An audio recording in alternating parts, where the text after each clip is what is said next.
Is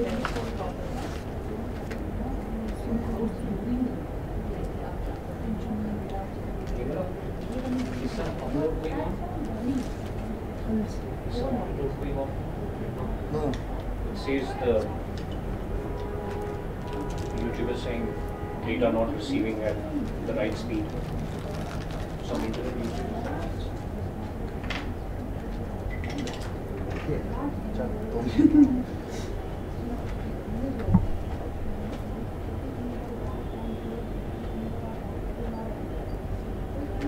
Hello. Hello, yes. Huh?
the frustrations.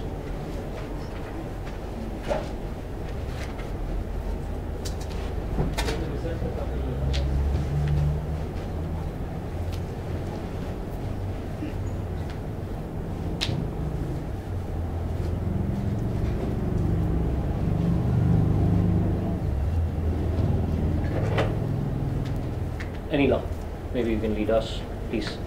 Please. With folded hands, I beseech the Buddhas of all directions to shine the light of Dharma for all bewildered miseries. Please come. With folded hands, I beseech the Buddhas of All directions to shine the light of Dharma for all bewildered miseries. With folded hands, I beseech the Buddhas of all directions to shine the light of Dharma for all bewildered miseries. With folded hands, I beseech the Buddhas of all directions to shine the light of Dharma for all bewildered in misery's gloom.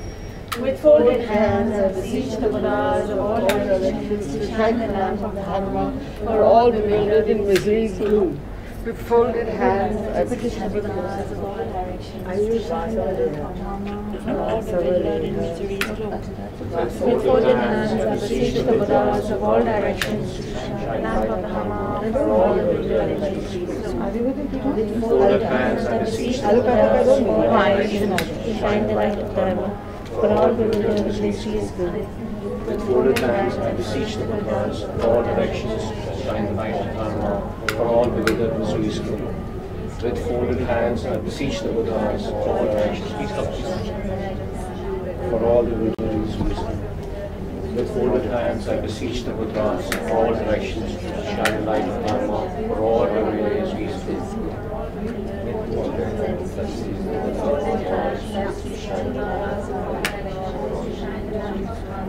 For all bewildered miseries gloom. With folded hands, I beseech the Buddhas of all directions to shine the light of Dharma for all bewildered miseries gloom. With folded hands, I beseech the Buddhas of all directions to shine the light of Dharma for all bewildered miseries gloom. With folded hands, I beseech the Buddhas of all directions to shine the light of Dharma for all bewildered miseries gloom. With folded hands, I beseech the Buddhas of all directions to shine the light of Dharma for all bewildered miseries gloom. Has everybody offered the light? Nimala? Come. Please come. With folded hands, I beseech the Buddhas of all directions to shine the light of Dharma for all bewildered miseries gloom. With folded hands, I beseech the Buddhas of all directions to shine the light of Dharma for all bewildered miseries gloom. With folded hands, I beseech the Buddhas of all directions to shine the light of Dharma for all bewildered miseries gloom. Thank you. Tijula. Thank you.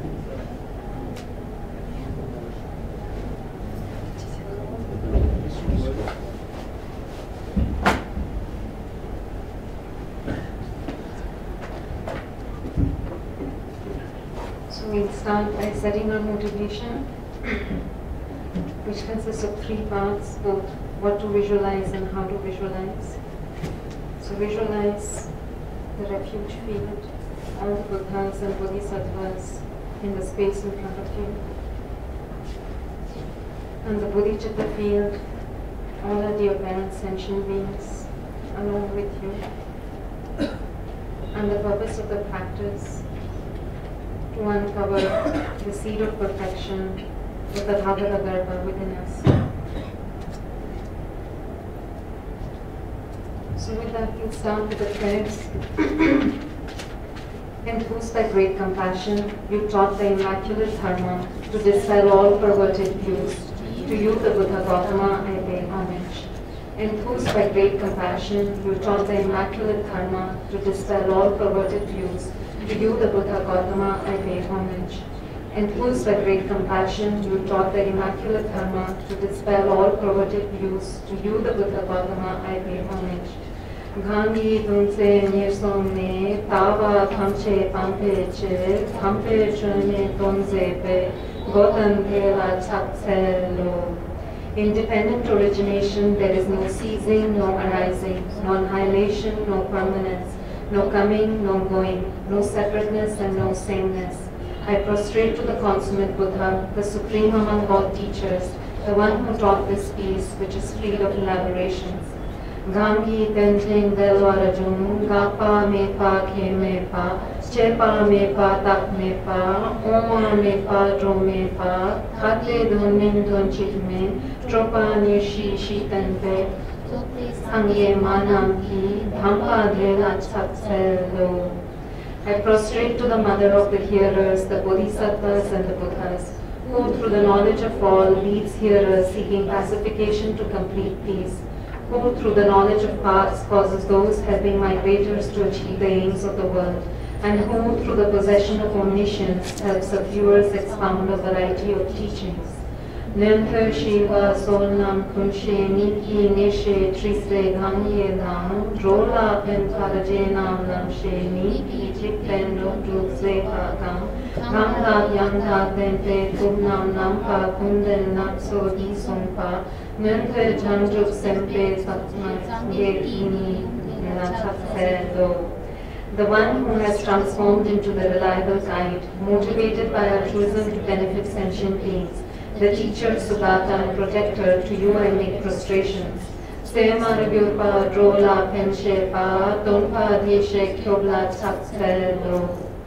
The one who has eliminated the web of conceptualizations and is endowed with the divine bodies of the vast and the profound, who eternally shines forth the forever noble light rays. To you, the Buddha, I make prostrations.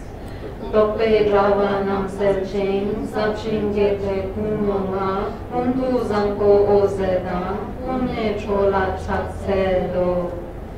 I go for refuge until I am enlightened to the Buddha, the Dharma, and the Sangha. By my accumulations of the practice of giving and so forth, may I become a Buddha to benefit all sentient beings. I go for refuge until I am enlightened to the Buddha, the Dharma, and the Sangha. By my accumulations of the practice of giving and so forth, may I become a Buddha to benefit all sentient beings. I go for refuge until I am enlightened to the Buddha, the Dharma, and the Sangha. By my accumulations of the practice of giving and so forth, may I become a Buddha to benefit all sentient beings. Sangye Choda Soki Chonamda, Chanchu Padu Dharne Kyapsochi, Bhage Jinso Gipe Soknamki, Drola Penchir Sangye Druparaisho. Sangye Choda Soki Chonamda, Chanchu Padu Dharne Kyapsochi, Bhage Jinso Gipe Soknamki, Drola Penchir Sangye Druparaisho. Sangye Choda Soki Chodamda, Chanchu Padu Dharne Kyapsochi, Bhage Jinso Gipe Sonamki, Drola Penchir Sangye Druparaisho.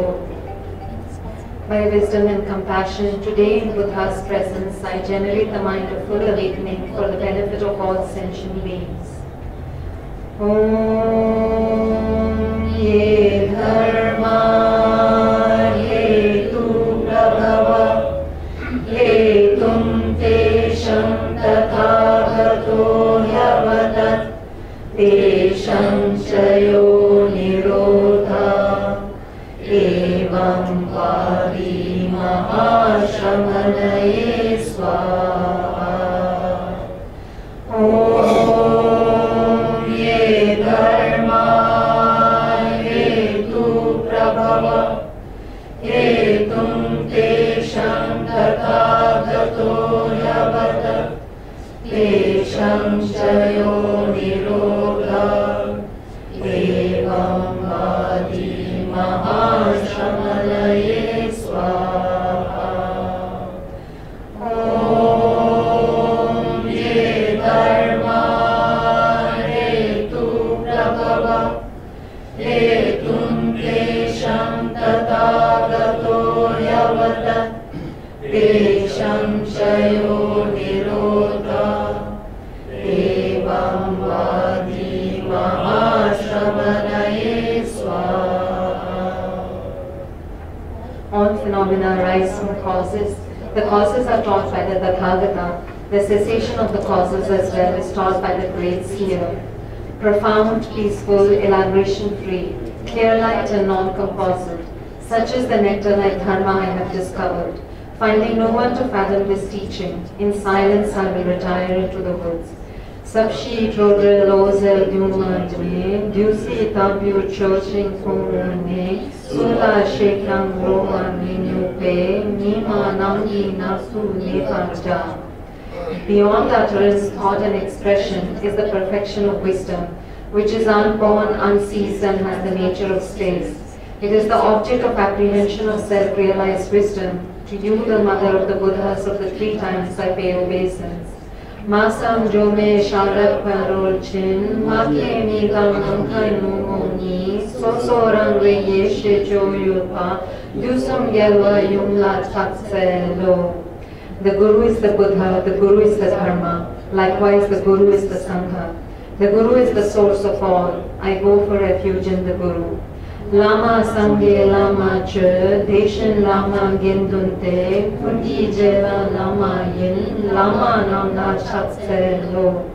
By the sound of the vibrant drum of Dharma, please liberate all beings of miseries. I beseech you to kindly remain and give teachings until the end of the expanse of billions of aeons.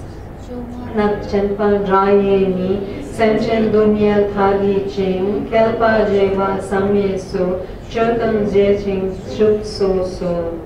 The Buddha does not wash the negativities of pains, nor does he remove their miseries by his hands.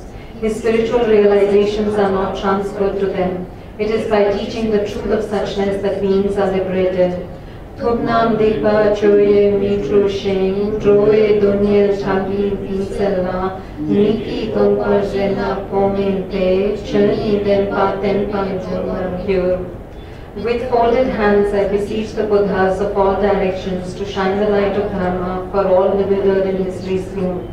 Chomnam Kungi Sangela, Thermo Jerte Solvai, Senchen Dunyel Muntunla, Choki Dunme Partu So.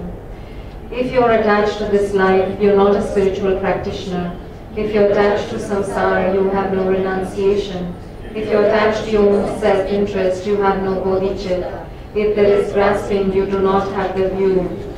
Seidi Lashen no Chofayamin, Kola Lashna Limtumin, Rankon Lashena Jamsen Min, Zimpa Jumma Tawa Min. Page 14, Praise to Shakyamuni Buddha. To the founder, the endowed transcendent destroyer, the one gone beyond, the foe-destroyer, the completely perfected, fully awakened being, perfect in knowledge and in good conduct, Sugata, knower of the world, supreme guide of human beings to be tamed, teacher of gods and human beings, to you, the completely and fully awakened one, the endowed transcendent destroyer, the glorious conqueror, the subduer from the Shaka clan, I prostrate, make offerings, and go for refuge. When, O supreme amongst humans, you were born on this earth, you paced out 7 strides, then said, I am supreme in this world. To you who were wise then, I prostrate. With pure bodies, formed supremely pure, wisdom ocean like a golden mountain, fame that blazes in the 3 worlds, winner of the best, Lord, to you I prostrate. With a supreme science face like a spotless moon, color like gold, to you I prostrate. Dust free like you, the 3 worlds are not, incomparable wise one, to you I prostrate. The Savior having great compassion, the Founder having all understanding, the field of merit with qualities like a vast ocean, to you the Tathagata I prostrate. The purity that frees one from attachment, the virtue that frees one from the lower realms, the one path, the sublime pure reality, to the Dharma that pacifies I prostrate. Those who are liberated and also show the path to liberation, the holy field qualified with realizations, who are devoted to the moral precepts, to you the Sangha I prostrate. Do not commit any non-virtuous actions, perform only perfect virtuous actions, subdue your mind thoroughly, this is the teaching of the Buddha. A star, a visual aberration, a flame of a lamp, an illusion, a drop of dew or a bubble, a dream, a flash of lightning, a cloud, see conditioned things as such. Through these merits may sentient beings attain the rank of all seeing, subdue the foe of faults, and be delivered from samsara's ocean, perturbed by the waves of aging, sickness, and death. Page 19, Sun illuminating the threefold faith. Born from great compassion, aspiring to help all beings, God of gods, you have attained the Savior state of abandonment and realization, and you guide beings through the discourse of dependent origination. O able one, the son of speech, I bow my head to you. I implore you at your feet, O Nagarjuna, most skilled in elucidating suchness free of elaborations, the meaning of sutras, the mother of conquerors, through the profound reasoning of dependent origination. In accord with the conqueror's prophecy, you initiated the middle way, the supreme vehicle. I implore you to your principal son, Bodhisattva Aryadeva, most learned and realized, who has crossed the ocean of Buddhist and non-Buddhist tenet systems, and is the crown jewel among those who uphold Nagarjuna's treatises. I implore you, O Buddha Palita, who has reached the supreme adept state, and who has clearly elucidated Arya Nagarjuna's intent, the final meaning of dependent origination, the profound point of mere designation and as mere label. I implore you, O Master Bhavaviveka, fully accomplished Pandita, you initiated the philosophical tradition wherein, while negating extremes of truly existing things, arising and so forth, you uphold commonly verified knowledge and external reality. I implore you, O Chandrakirti, who disseminated all the parts of Sutra and Tantra, you are most skilled in teaching the profound and the vast aspects of the middle way, the union of appearance and emptiness, dispelling the two extremes by means of dependent origination, that is mere conditionality. I implore you, O Bodhisattva Shantideva, skilled at revealing to the assembly of fortunate spiritual trainees the excellent path of compassion that is greatly wondrous, through a multitude of reasoning most profound and vast. I implore you, O Master Abbot Shantarakshita, who initiated the tradition of the non-dual middle way in accordance with the trainee's mental disposition. You are versed in the reasoning modes of both middle way and logic, and you disseminated the conqueror's teachings in the land of snows. I implore you at your feet, O Kamalashila, you who having explained excellently the stages of meditation of the middle way view free of elaborations, and the union of tranquility and insight in accordance with Sutra and Tantra, flawlessly elucidated the conqueror's teaching in the land of snows. I implore you at your feet, O Asanka, you who, sustained by Maitreya, were versed in disseminating excellently all Mahayana scriptures and taught the vast path, and who, in accord with the conqueror's prophecy, initiated the tradition of mind only. I implore you at your feet, O Master Vasubandhu, you who, while upholding the acceptance of the seven Abhidharma treatises as well as non-duality, illuminated the tenets of Vaibhashika, Sautantrika and mind only. Foremost among learned ones, you renowned as the second omniscient one. I implore you at your feet, O Dignaga, the logician, you who, in order to present the Buddha's way through evidence-based reasoning, opened 100-fold gateways of the system of logic and offered as a gift to the world the eyes of critical intelligence. I implore you at your feet, O Dharmakirti, you who, understanding all the essential points of both Buddhist and non-Buddhist epistemology, brought conviction in all the profound and vast of Sautantrika and mind only by means of reasoning. You were most versed in teaching the excellent Dharma. I implore you at your feet, O Arya Vimuktisena, you who lit the lamp that illuminates the meaning of the ornament treatise, wherein the themes of the perfection of wisdom, stemming from Asanga and his brother, were expounded in accord with the middle way view free of existence and non-existence. I implore you, Master Haribhadra, who were prophesied by the conqueror as expounder of the meaning of the mother, the perfection of wisdom. You elucidated the excellent treatise on the perfection of wisdom, the three mothers, in perfect accord with the instruction of the Savior Maitreya. I implore you at your feet, O Gunaprabha, most excellent in both integrity and scholarship, who, having excellently distilled the intent of 100,000 disciplinary teachings, expounded the individual liberation vows flawlessly according to the tradition of the Sarvastivada school.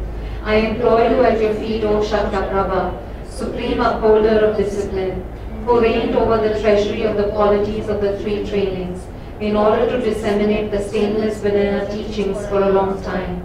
You excellently expounded the meanings of the vast treatises. I implore you, O Jovadisha, you who, having taught all the profound and vast traditions related to the words of the Buddha, within the framework of the path of the persons of three capacities, were the most kind master disseminating the Buddha's teaching in the land of stones. Having thus entreated these most learned ornaments of the world, the excellent sources of wondrous and insightful teachings, may I be blessed so that my mind becomes ripened and free. Entreaty I made with a mind unwavering and pure. By understanding the true truths, the ontological reality, will we ascertain how through the four truths we enter and leave samsara. I will make firm the faith in the three jewels, that is born of valid reason. May I be blessed so that the root of the path of liberation is firmly established within me. May I be blessed to perfect the training in renunciation, an aspiration for liberation, the total pacification of suffering and its origin, as well as in an uncontrite bodhicitta that is rooted in an infinite compassion that wishes to protect all sentient beings. May I be blessed so that I may easily develop conviction in all the paths pertaining to the profound points of the perfection and Vajra vehicle, by engaging in study, reflection and meditation on the meaning of the treatises of the great trailblazers. May I, life after life, obtain excellent births that support the three trainings and contribute to the teaching that equals the great trailblazers in upholding and disseminating the teaching of scripture and realization. Through engaging in exposition and meditative practice, may the members of all spiritual communities spend their time in learning, reflection and meditation in long livelihood.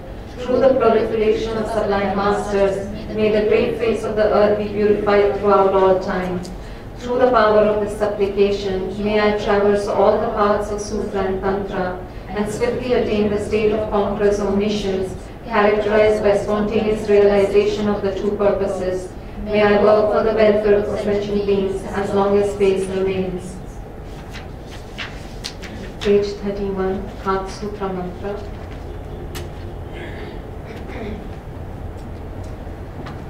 Yatha Om Gate Gate Paragate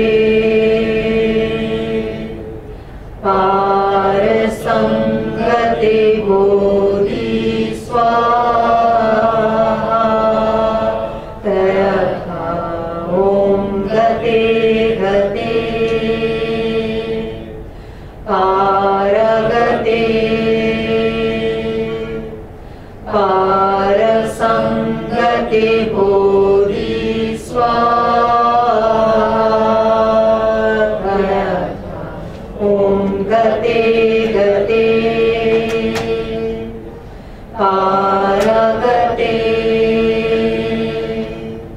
Parasangate Bodhi Swaha Tayatha Om Gate Gate Paragate Parasangate Bodhi Swaha Tayatha Om Gate Gate Paragate Parasangate Bodhi Swaha Tayatha Om Gate Gate Paragate Parasangate Bodhi Swaha.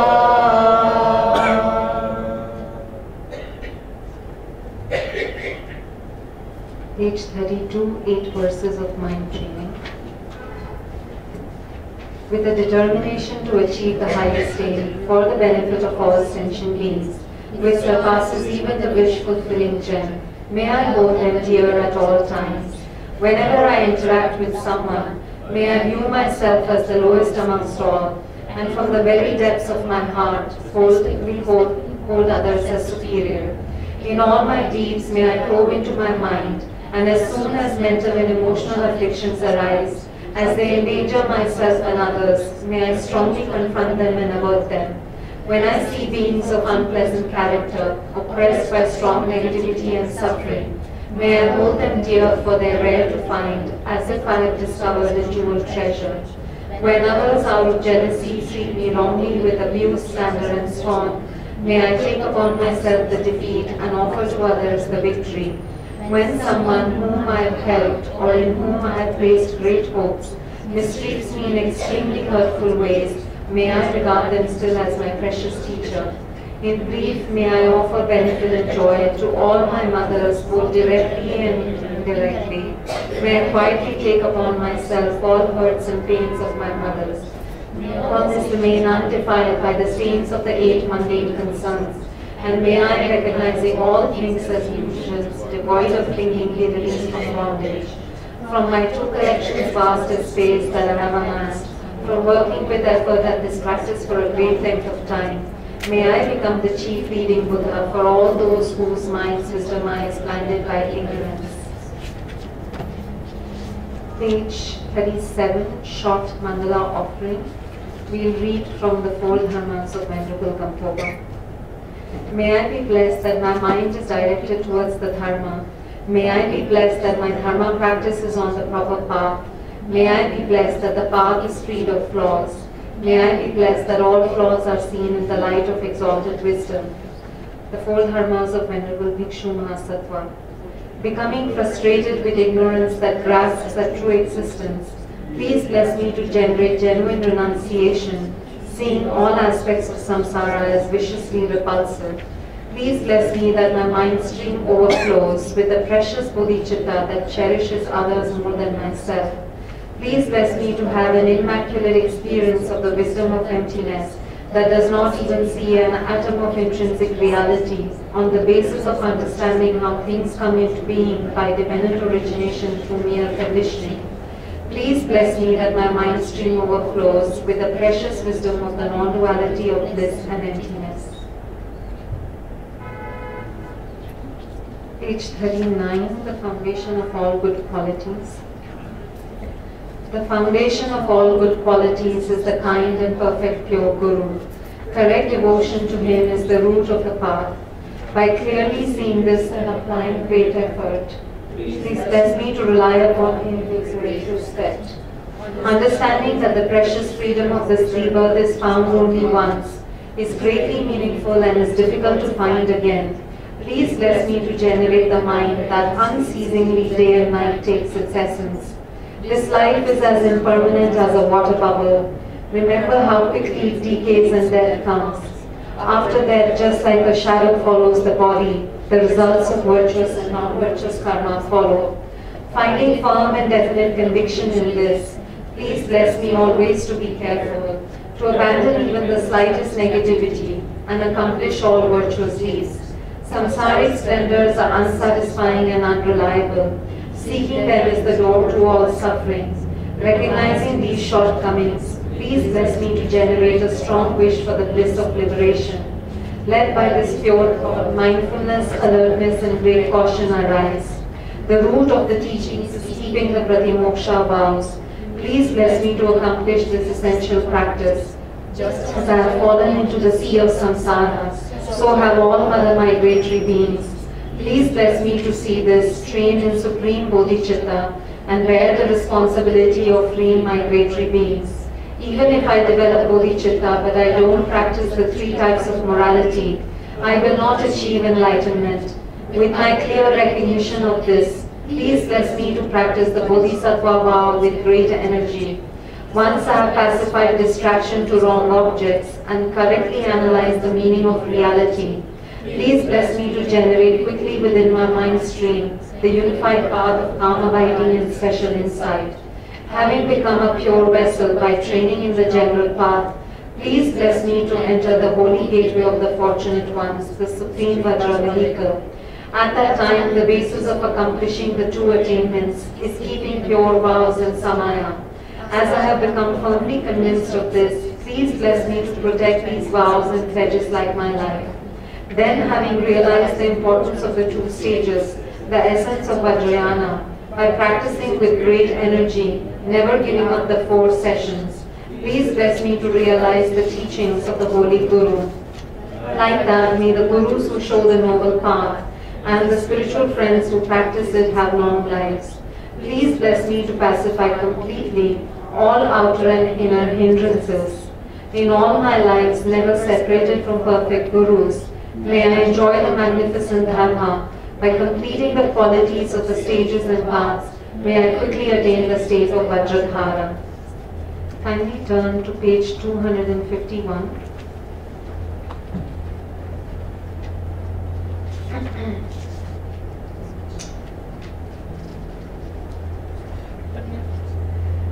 The prayer for the long life of His Holiness the Dalai Lama. Om Savaspi.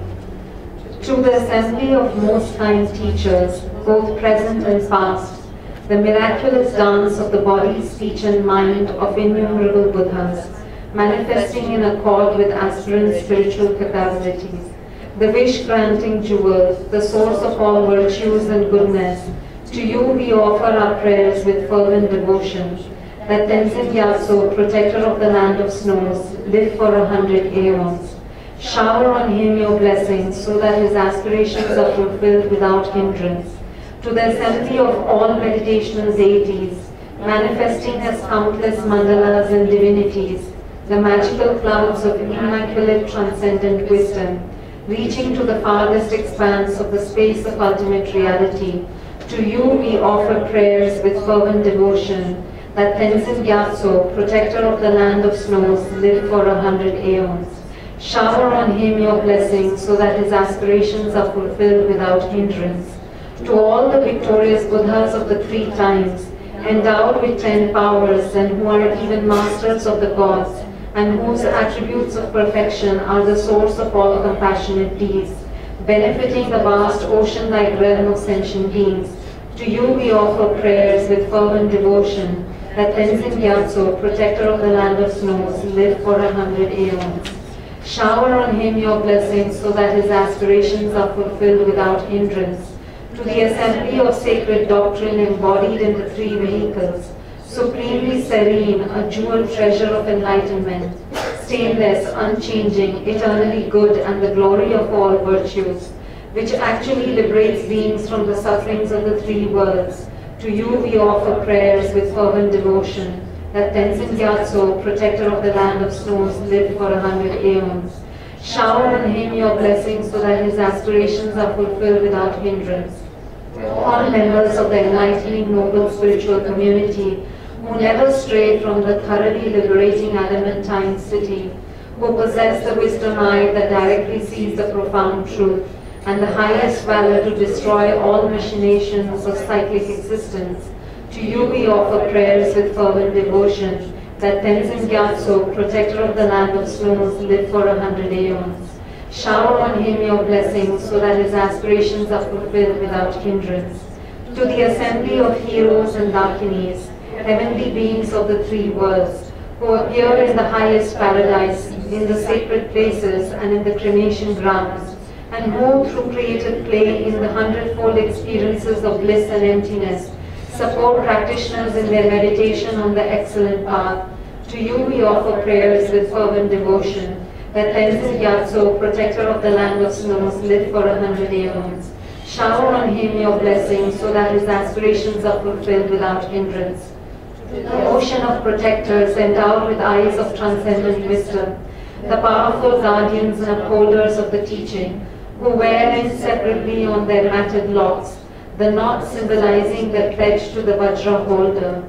To you we offer prayers with fervent devotion, that Tenzin Gyatso, protector of the land of snows, live for 100 aeons. Shower on him your blessings so that his aspirations are fulfilled without hindrance. Thus to this congregation of excellent undeceiving refuge, we pray that by the power of this prayer, expressed from a heart filled with fervent devotion and humility, may the body, speech and mind of the soul of the land of snows, the supreme Namam Loksang Tenzin Gyatso, be indestructible, unfluctuating and unceasing. May he live for 100 aeons, seated on a diamond throne, transcending decay and destruction.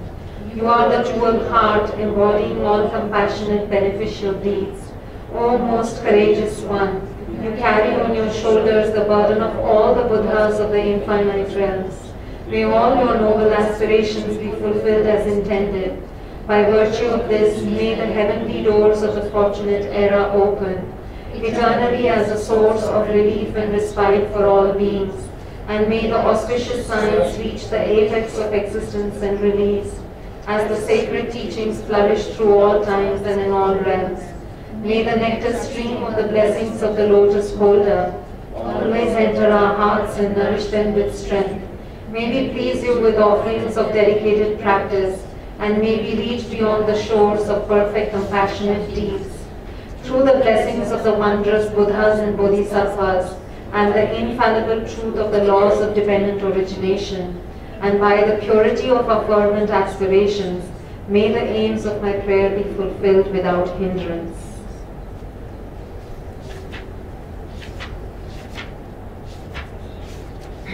Please turn to page 201.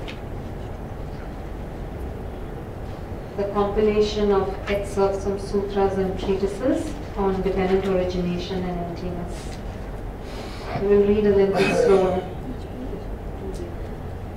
Given by the precious child sutra, Manjushri, whoever listens even with doubt to this teaching on emptiness generates much greater merit than a bodhisattva who, lacking skill and means, practices the 6 perfections for 100,000 aeons. This being so, what need is there to say anything about a person who listens to this teaching without doubt? What need is there to say anything about a person who imparts the scripture in writing, memorizes it, and also teaches it thoroughly and extensively to others? The treasury of the One Thus Gone Sutra. Any person who, possessing all these 10 great non-virtues, enters into the teaching of selflessness, and has faith and conviction that all phenomena from the beginning pure of true existence does not go to a bad rebirth. Section on subduing devils. If any bhikshu realizes that all phenomena are absolutely pacified of inherent existence, and the beginning of defilements is devoid of self-nature, it will remove the guilt of having defilements and make unstable the defilements, thus deeming even the immeasurable negativities dysfunctional, let alone the secondary wrongs done associated with ethics and rituals. Aryadeva's 400 verses. Those with less merit will not even have a doubt in this dharma of ultimate reality. Should a doubt ever arise in someone, it will shatter samsara into pieces. Acharya Chandrakirti's entry into the middle way. Even as an ordinary being, when hearing about emptiness, if one experiences within utter joy again and again, tears flowing from such pure joy moisten one's eyes, and one's hair stands on end, one has the seed of the wisdom of full awakening. Upali requested sutra.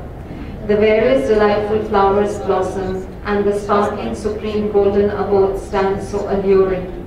For none of these is there a creator. They are posited by the power of thought. It is through conceptualization that the world is imputed. Bhikkhuni Vajira's utterance in a fundamental vehicle sutra. The mind is demonic which views a true self. You have a wrong view. These compositional aggregates are empty. There is no being in them. Just as one designates a cart in dependence upon a collection of parts, so we assert a conventional sentient being in dependence upon the aggregates. Venerable Sharava's writings. Searching for reality throughout space, one finds not the periphery nor the center. All perception ceases completely. Likewise, through a thorough search of mind and phenomena, one finds not even an atom of essence. Since the searching mind is not found, not seeing anything is seeing the reality. Saint Saraha's writings. By entering into emptiness but devoid of compassion, one will not find the supreme path. By meditating upon compassion alone, one will not attain liberation but remain in samsara. One capable of grasping the unity of the two will not remain in samsara nor abide in personal nirvana. King of Concentration Sutra. Just as in the dream of a young girl, she met with a boy and saw his death. Joyous was she at the meeting and in anguish at his death. View all phenomena as thus. Arya Nagarjuna's fundamental wisdom of the middle way. Through ceasing karmas and afflictions, nirvana is achieved. Karma and afflictions arise from distorted conceptions. These arise from elaborations of grasping a true existence. Elaborations cease by or into emptiness. Neither the aggregates nor different from the aggregates. The aggregates don't depend on him, nor is he dependent on them. The Tathagata does not possess the aggregates. What is the Tathagata? That which dependently originates is posited to be empty of independent existence. That being dependently designated, this is the middle way. Since there is no phenomena that is not dependently originated, therefore there is no phenomena that is not empty. Arya Nagarjuna's precious garland. If the person is not earth, not water, not fire, not wind, not space, not also consciousness and not all of them, where is the person out of those? Just as the person is not truly existent because of being an aggregation of the 6 elements, so each element also is not truly existent as they are aggregations of their own constituents. Arya Nagarjuna's commentary on Bodhicitta. Those who understand this emptiness of all phenomena, yet also conform to the law of karma and its results, that is more amazing than amazing, that is more wondrous than wondrous. 400 verses. When dependent arising is seen, ignorance does not occur. Thus through all efforts, strive to find this subject. His Holiness the 7 Dalai Lamas guide in the view the 4 mindfulnesses. At the crossroads of the 6 collections of consciousness that have diverse perceptions, are seen the hazy dualistic phenomena which are baseless. There is a magical show that is by nature deceptive. Don't believe them to be true, but view them as having the nature of emptiness. Don't let your mind go astray, but place it in the nature of appearance emptiness. Through not losingness, hold it in the nature of appearance emptiness. The sphere of appearing and existing phenomena is pervaded by the space of the ultimate clear light of suchness. There is an ineffable ultimate reality. View this nature of emptiness through abandoning mental contrivances. Don't let your mind go astray, but place it in the ambience of reality. Through not losing mindfulness, hold it in the ambience of reality. His Holiness the 14th Dalai Lama's prayer for proliferating the dharma of the land of snows. Venerable Marwa Lotsava, Shepe Dorji, and so on. The host of the precious Kalyu, the sources of blessings, the chain of the unexcelled masters of this outstanding tradition, to you all I pray. May the Buddha Dharma of the land of snows ablaze forevermore. All phenomena encompassing samsara and nirvana are but the radiance of spontaneous awareness. The awareness itself, devoid of elaborations, is realized in the nature of Dharmakaya.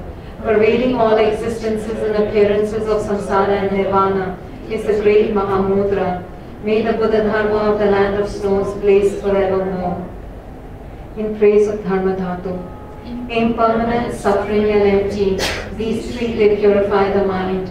The Dharma that is unsurpassed in purifying the mind is the lack of intrinsic nature. Concluding prayer in Lama Tsongkhapa's commentary on Arya Nagarjuna's fundamental wisdom of the middle way. Throughout my future lifetimes, may I always be guided by Arya Manjushri and be able to uphold the Dharma in general and the teachings of dependent origination in particular, even at the cost of my life. Sadhana of Sri Heruka. Sri Heruka, Sri Heruka, Sri Heruka. He is the selflessness of phenomena, the emptiness of the mind which is the source of everything, and it is imputed to be of causal nature. Ru is the selflessness of person, the emptiness of the self that is fabricated by the web of conceptual thought that grasps as the self of person.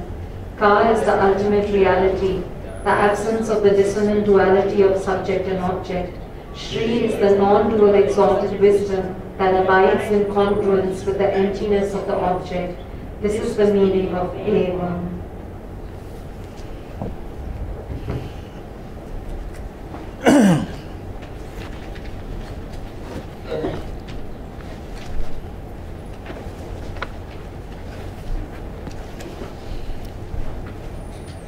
Okay. Okay, we're on page 103 of the commentary. Page 103.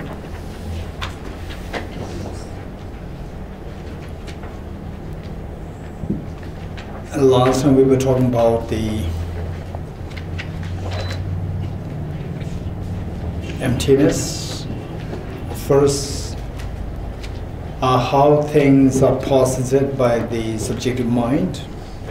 Once you know this, if this is the reality, say the dream, when you wake up, you realize that the dream is nothing but coming by the mental imputation. Once you know this, then how you perceive the dream. In the dream, you perceive the dream as object real. You realize that that is mistaken, because you know that in reality, when you wake up, the contents of the dream, they are not coming from the object, they're coming from the subject.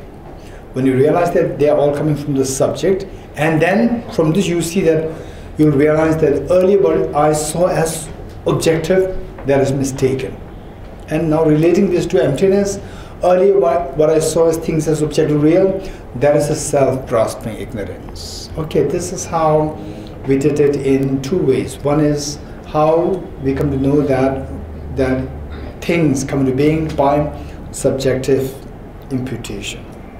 And the second phase is, then if this is how things exist, then we perceiving things as objective real, this is deceptive. This is known as self-grasping ignorance. And what it views, object that this mind apprehends, that is the object of negation. That is to be negated in order to understand emptiness. So this in three phases we did that. One, seeing how things come into being by subjectivity. Number two, the opposite of that perception, seeing things as objective reality, objectivity, that is the ignorance.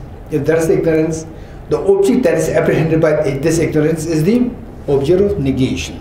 Okay, we learn in these three phases. Now, as a very important remark, as a very important advice by the author Lama Tsongkhapa, is that there were misconceptions on emptiness, and particularly what we discussed earlier at the time of 8th century AD. 8th century AD, Bodhisattva Shantarakshita give warning to the king, the Tibetan religious king, King Tuzun, that in future there would be a tradition coming up, a tradition which would claim itself to be the tradition of the wisdom of emptiness. In actuality, which is not, which is misinterpretation of emptiness, and this tradition, somehow we must make sure that this tradition is not accurate. So as per the prophecy made by the Bodhisattva Shantarakshita, the king invited Bodhisattva Shantarakshita's student, Acharya Kamalashil from India, and then finally the king as the judge, and then Acharya Kamalashil and the opponents who believe in the misconception, seeing that, okay, emptiness, it is very simple. You don't have to really go through all these Arjuna's philosophy. It's just say waste of your time, and it's just intellectual game.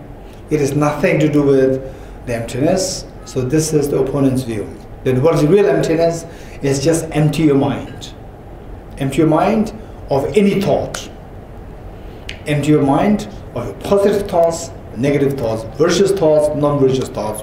Because as long as it is a thought, as long as it is a cloud, no matter what color it has, white cloud or black cloud, both obstructs the sun.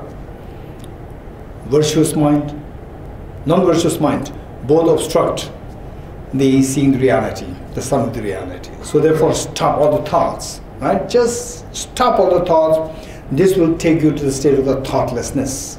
And this is the the experience of the ultimate reality. So how to do that? Just abide and don't let any thought invade you. This is meditation. This is the final import of the Buddha. This was what the opponents were saying, and this was in fact a very dangerous the practice, and say some people, if lucky, may at the most reach and that too systematically. If somebody pursue through this path, then one may go to reach the level of the meditative concentration of the realm of formless realm of the vacuity. Otherwise, the unlucky ones, 99% of these people will just go into the blankness of the mind. Blankness of mind, and this is very dangerous. The more you stay in this blankness of mind, where the mental activity stops, then the mind becomes very passive. And then in the process, keep in mind that you're building a habit of staying in this inactive state of the mind. And what's the danger? The danger of this is that later on, so oftentimes, the consequence is that one takes birth in the animal realms.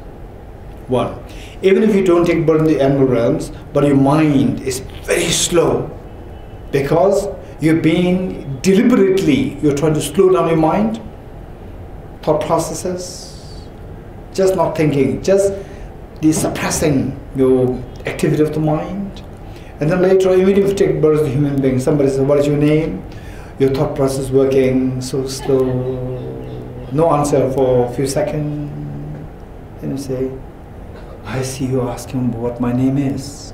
Then you say, yes. Again, that the person has to process. My name is Dorji. Right? How old are you? No response. Again, like in a computer which existed 30 years ago. Right? And then your fingers are so fast, but the computer doesn't show anything there. And then say, okay, now I changed my mind, I'd like to type it differently. And then you and the computer is showing the letters now. Right? And then, okay, fine, I'll continue from there. You continue again, go back, delete all the things, because you deleted earlier, right? So the processes are so slow. If this is a thought process, impossible to get emptiness. Because emptiness requires, for somebody to get experience emptiness, it requires a very sharp, agile, dexterous, the acuity that is required of the mind. That is totally missing. Okay, now there's the say, just empty your mind. This is the opponent's view. So that is what has been rejected by the author, saying that by no means this is a meditation and emptiness, right? Okay, this is amazing. So we are so lucky that in this life we met with this teaching by the author, Lama Tsongkhapa. We're so lucky, right? Okay, so just see to these values. These are all gems. We really don't find these gems elsewhere.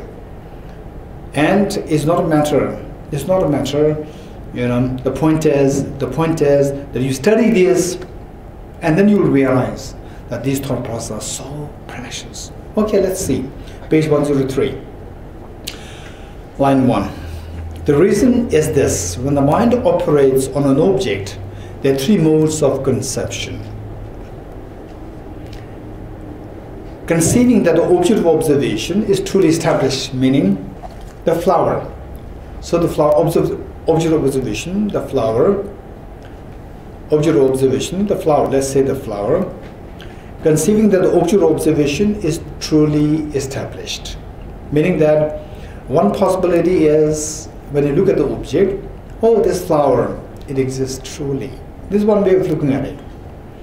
Conceiving that it is not truly established. Number two is that you look at it, oh, it is empty of true existence. Number two. Number three, conceiving it without qualifying it as either of these two. Oh, there's a flower there. Truly existent, not bothered. Right? Not your, say, the choice of thinking. Simply there's a flower there. But do you see, just say with the same object, there are three ways of perceiving the object. Do you know this? One is that, oh, there's a flower there. This flower exists truly. Number two, oh, there's a flower there. This is empty of true existence. This flower there, this is this flower there, just a flower there without qualifying it with truly existent or being empty of truly existent. You getting it? Hey, are you going through that process? Where the mind is so slow. Alright. Okay, tell me. Okay, do you agree with me? Do you agree with the author that when you look at the same object, there are three ways of perceiving this object? Okay, what are they? What is the first one? Oh, that flower is truly existent. Number two, that it is empty of true existence. What is number three?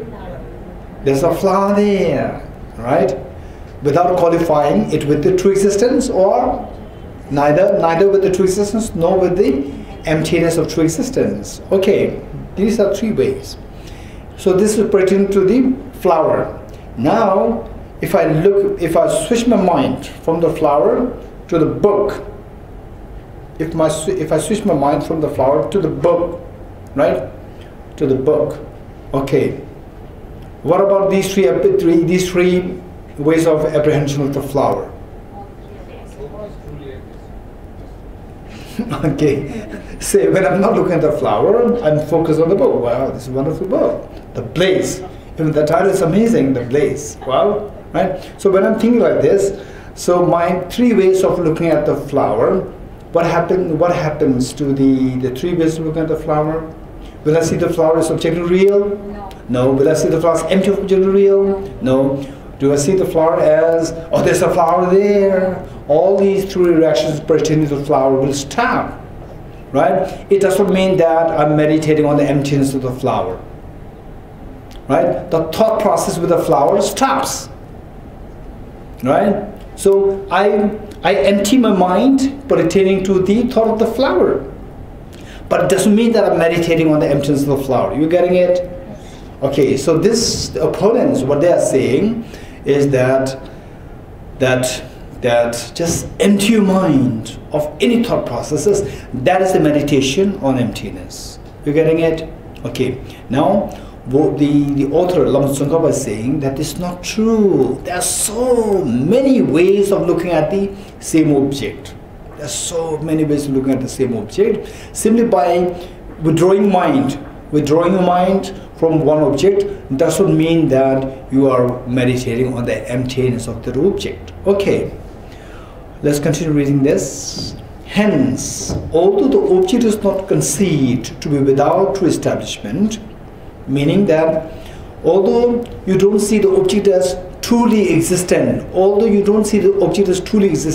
it doesn't mean that you are seeing the emptiness of the true existence of this flower, the object. You getting it? Why? Because there is the third category also. What is the third category?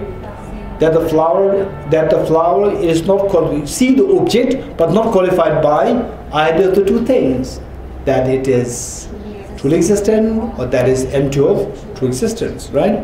Okay, let me read this again. Hence, although the object is not conceived to be without true establishment, it is not necessarily conceived to be, okay, although the object is not conceived to be without true establishment, it is one. Now, if there are only two choices, either you see, when you look at the object, you should see the flower as truly existent, or should be seeing the flower as empty of true existence. If these are only two possibilities, then when I look at it, I don't see the flower as empty of objective existence. Then what should I be seeing? I should be seeing the flowers to be objectively existent. But it is not true that these two are the only alternatives. There is another choice as well, right? That there is a third way of looking at the flower, seeing the flower as truly existent, seeing the flower as empty of truly existent, seeing the flower as just as a flower, not qualified by any of the two qualifications, right? The third category as well. Similarly, although when merely withdrawing the mind in meditation, you are not engaged, just withdraw your mind. For example, say you are here, meditate on emptiness, say meditate on your mind. I'm not meditating on the flower. So my mind is withdrawn from the flower, engaging with the flower. Say before I come here, I was meeting with somebody, right? I was meeting with somebody, was listening to the health issues and so forth. Now coming here, my mind is withdrawn from the discussion, from that person A. My mind is withdrawn. It doesn't mean that my mind is engaged with the emptiness of this person. You're getting it? It's not necessary. So because I can see the mind, one option. Number two, I can see the person as objective real. Number two, I can see the person as end of objective reality. Three, and I can withdraw the mind from the person altogether and focus on the flower, focus on the bird, right? So there are so many options. Seeing things as objective real, seeing things as empty objective reality, and the third category also. Within the third category, there are two, right? You look at the same object without being qualified by the two qualifications, or you can withdraw from that object altogether. Okay. So it says that similarly, second line of the second paragraph, similarly, although when merely withdrawing the mind in meditation, you are not engaged in conceiving the two selves. You are not engaged in conceiving two selves, meaning what? That the object, say, when my mind is here, I don't think about person A. It doesn't mean that I'm conceiving the two selves. What are the two selves?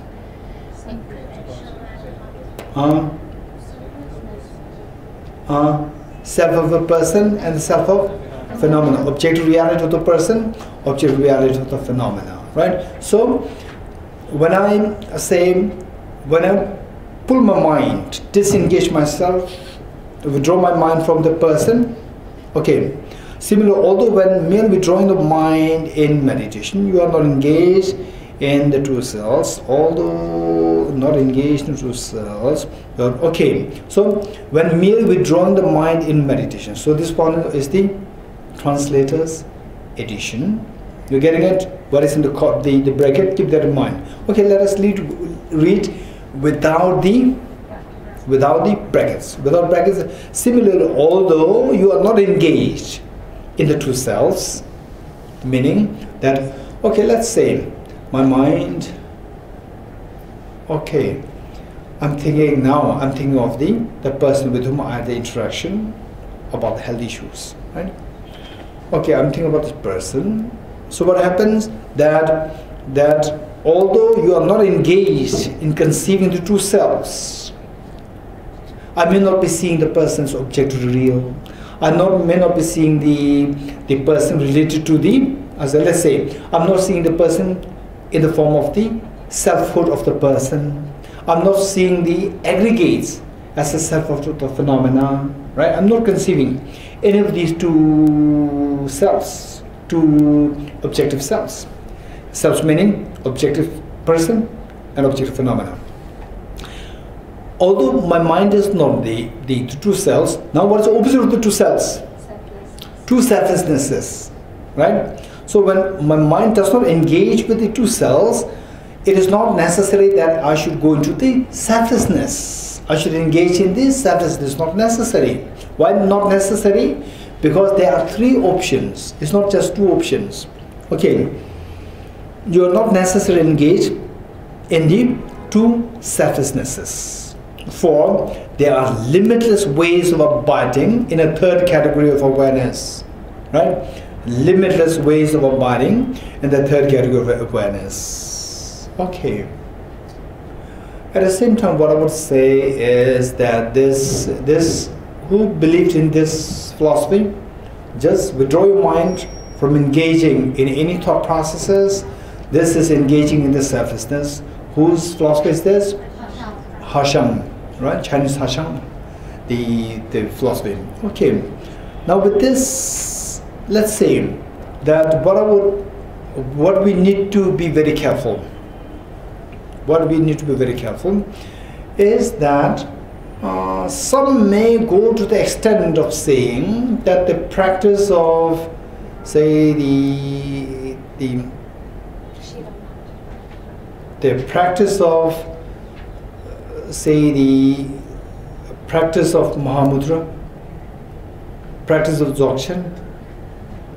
So just by seeing this, some may go to the extent of saying that practice of Dzogchen, practice of Mahamudra, they are wrong. This is again going to the other extreme. Practice of Dzogchen, practice of Mahamudra, they are amazingly refined. Don't forget it. These practices are very refined, but of course there is always a danger. If the teacher is not able to give the instructions well, and if the students are not that intelligent, then delving into these can create many damages. This is obviously there. But simply because these damages are happening doesn't mean that the tradition per se is wrong, right? And so which means that only if we are able to see the nuances. In what way? This practice, just withdraw your mind from any thought processes, and then you will achieve the ultimate reality. You will see the ultimate reality. And then, for example, some Mahamudra practice, it is to activate the subjective clear-light with the help of the awareness meditation. So there, the mind is not just blank. It is not just a state of cutting yourself from the engaging with the five sensory objects, disengaging yourself from the past, disengaging yourself from the future anticipations, and by being the present moment, and then that too not the present moment with the sensory consciousnesses, just cut yourself. So there the danger is that your mind can easily slip into nothingness, the way Hashang explains, right? But that is not the Mahamudra meditation. This is not the Mahamudra meditation. If somebody goes like this, if the instruction is given like this, for sure the person is going through Hashang's view, right? Whereas Mahamudra practice is a very active state, and is amazing practice. But as I said earlier, right? See, the person may lead you in the wrong way, and you can easily go into the wrong way. There's a great tendency for this. In fact, I personally, just to share with you, why I'm saying this is that many people nowadays, because they're very educated, they feel such a freedom of independence. Okay, I can grab any book, and then grab any book, they're playing with their mind. Say, if I play with this flower and this flower gets damaged, I can throw this and get a new flower.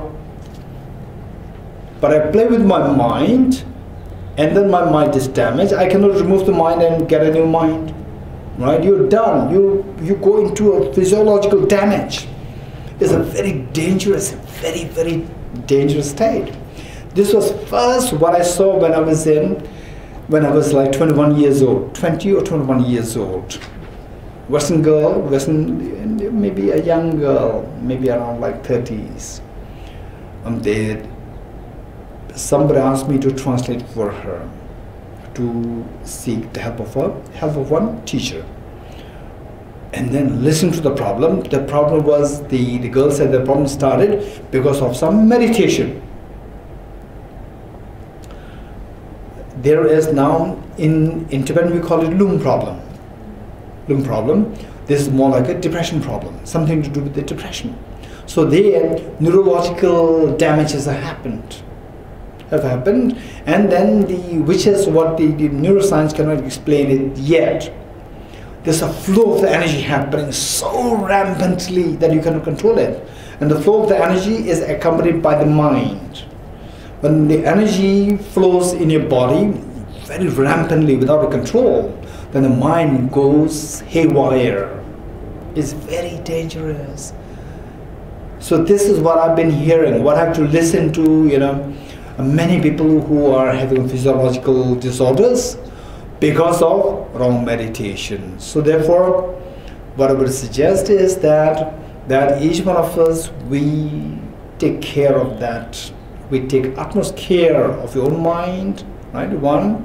Number 2, should you meet with other people, be compassionate to tell them not to grab at Tantra so quickly. Right? This is so important, not to grab at Tantra so quickly, not to grab at this practice, this book, this teacher, that Lama, that Rinpoche. Be very careful. Be very careful. I don't want to comment on this any further. So this is the maximum point I can go, right? I don't want to go beyond this point. So the warning is already given, and then be compassionate to warn others also, right? This is so important. Okay. So with this, the point is, what I'm saying is that, for example, with this meditation, say the awareness or awareness meditation, which is a very amazingly good meditation, but people who are into this practice as students, I can guarantee that 90% of the people will fail in this meditation. So therefore, be extremely careful. Study Buddhist psychology very well. You'll know how this psychology, how the mind works.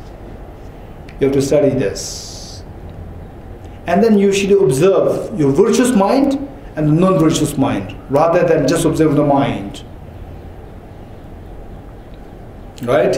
Virtuous mind is the active state. Non-virtuous mind is equally active state. So when you just keep observing the mind tends to go into a neutral state. When the mind goes into a neutral state, identifying it is very difficult. When the glass has a color, it's easy to identify. When the glass doesn't have the color, it's neutral. It's so difficult to identify that. So therefore, if somebody is to really practice, in the first place, what I would suggest is, if somebody is interested in this, you must study the Buddhist psychology. This is so important. Having studied this, you check with somebody who's really, really intelligible, experienced teacher, not just anyone. This is so important. Okay, so with this, the point is that simply by withdrawing your mind, active state of being, withdrawing your mind from the active state of engagement, doesn't mean that you engage the opposite of this, emptiness of the object. This is not a connotation, because that's the third category of the apprehension. Okay, the next paragraph, which reads, having identified the two conceptions of self in your own continuum, meaning that in your own mental continuum, continuum meaning mental continuum, in your own mental continuum, you observe how the mind works, how the mind sees things as objectively real, how the mind sees the self as objectively real person, how the mind sees your aggregates as the objectively real phenomena, two selves. Having identified the two conceptions of self in your own continuum, you need to settle that a basis with respect to which you make the mistake of apprehending the two selves do not exist as they are apprehended. Saying, we see that when we apprehend things as objectively real, we apprehend things as of the nature of the selfhood. Selfhood, there are two kinds. Selfhood of person, selfhood of phenomena, two. Okay, with these two things, then when you just observe your own mental continuum, then we see that when you look at the self, how this self appears, then you see that, oh, now I'm grasping at my self-dorji to be of the selfhood of person. Then when I look at the five aggregates, the body, then the aggregate of, what are the five aggregates, by the way, what are they? Form, the form, then the smell. They are also five, right? Right, what your eyes can see, the physical form, what your ears can hear, the sound. And what are the five aggregates? Aggregate of form, aggregate of feeling, aggregate of discrimination, aggregate of composite factors, aggregate of consciousness. Okay, so when you observe your own, the five aggregates, and when you start seeing them as objectively real, you are apprehending the selfhood of the phenomena. Okay, once you're able to identify them so well, okay, practically speaking, right? without experiencing some degree of emptiness, really identifying the apprehension of the selfhood of person, selfhood of phenomena. In other words, the identifying self-grasping is very difficult, practically speaking, right? Say, now I'm seeing the flowers objective real. Now the self-grasping of the flower arises. No, now the valid mind of seeing the flowers objective real arises. To distinguish these two things is very difficult unless we have some experience of emptiness. You're getting it? But this is how we have to proceed. We have to proceed, right?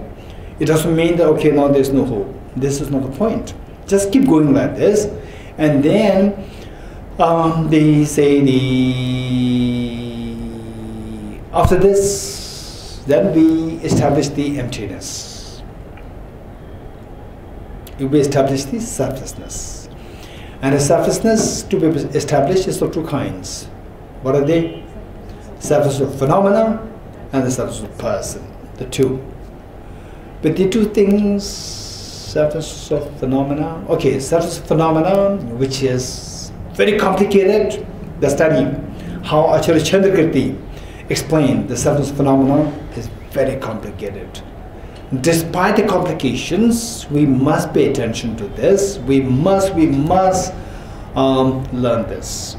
Learning this will, otherwise, in other words, what is happening is that your activity of the mind, activity of the mind, it will make your mind very flexible pertaining to the meditation on emptiness. That the reasonings employed by Acharya Chandrakirti pertaining to the explaining the what emptiness of the selflessness of phenomena. Okay, so with this once done, then we switch to the selflessness of person. So there you'll find it very easy as compared to the establishing selflessness of phenomena. You'll find it very easy, but this easiness, feeling of easiness of this selflessness of person will come to you, provided you put effort in the study of this selflessness of phenomena, right? If you don't put effort in the first part, then you're not exercised, your brain is not exercised, your mind is not exercised, it has not become that flexible. When you study the selflessness of a person, it is equally difficult. You're getting it? So therefore, the study of the selflessness of phenomena, however difficult that is, from how that is explained by Acharya Chandrakirti, still it is so precious for us to study this. And then you switch to the next part, selflessness of phenomena. You will see that, okay, now I can do something concretely in terms of the meditation on the emptiness of the person. Okay. With this, once you start getting some clue of what emptiness is, then you go back, you read this text once more, right? Particularly what we are reading now here, the page 103 here. When you're reading this, you will see that this makes total sense, right? You can very clearly distinguish these three ways of looking at the same object. The flower, objectively real, right? Seeing the flowers objectively real, how that apprehension has the capacity to pull you and push you. Then seeing the object as like illusion, just purely coming from your subjective thought processes. You see how the pull and push stops. You're getting it? Number two. Then number three, how the object, how you see the same object not being qualified with objectivity or the subjectivity, just like this. This is how we function in the world, right?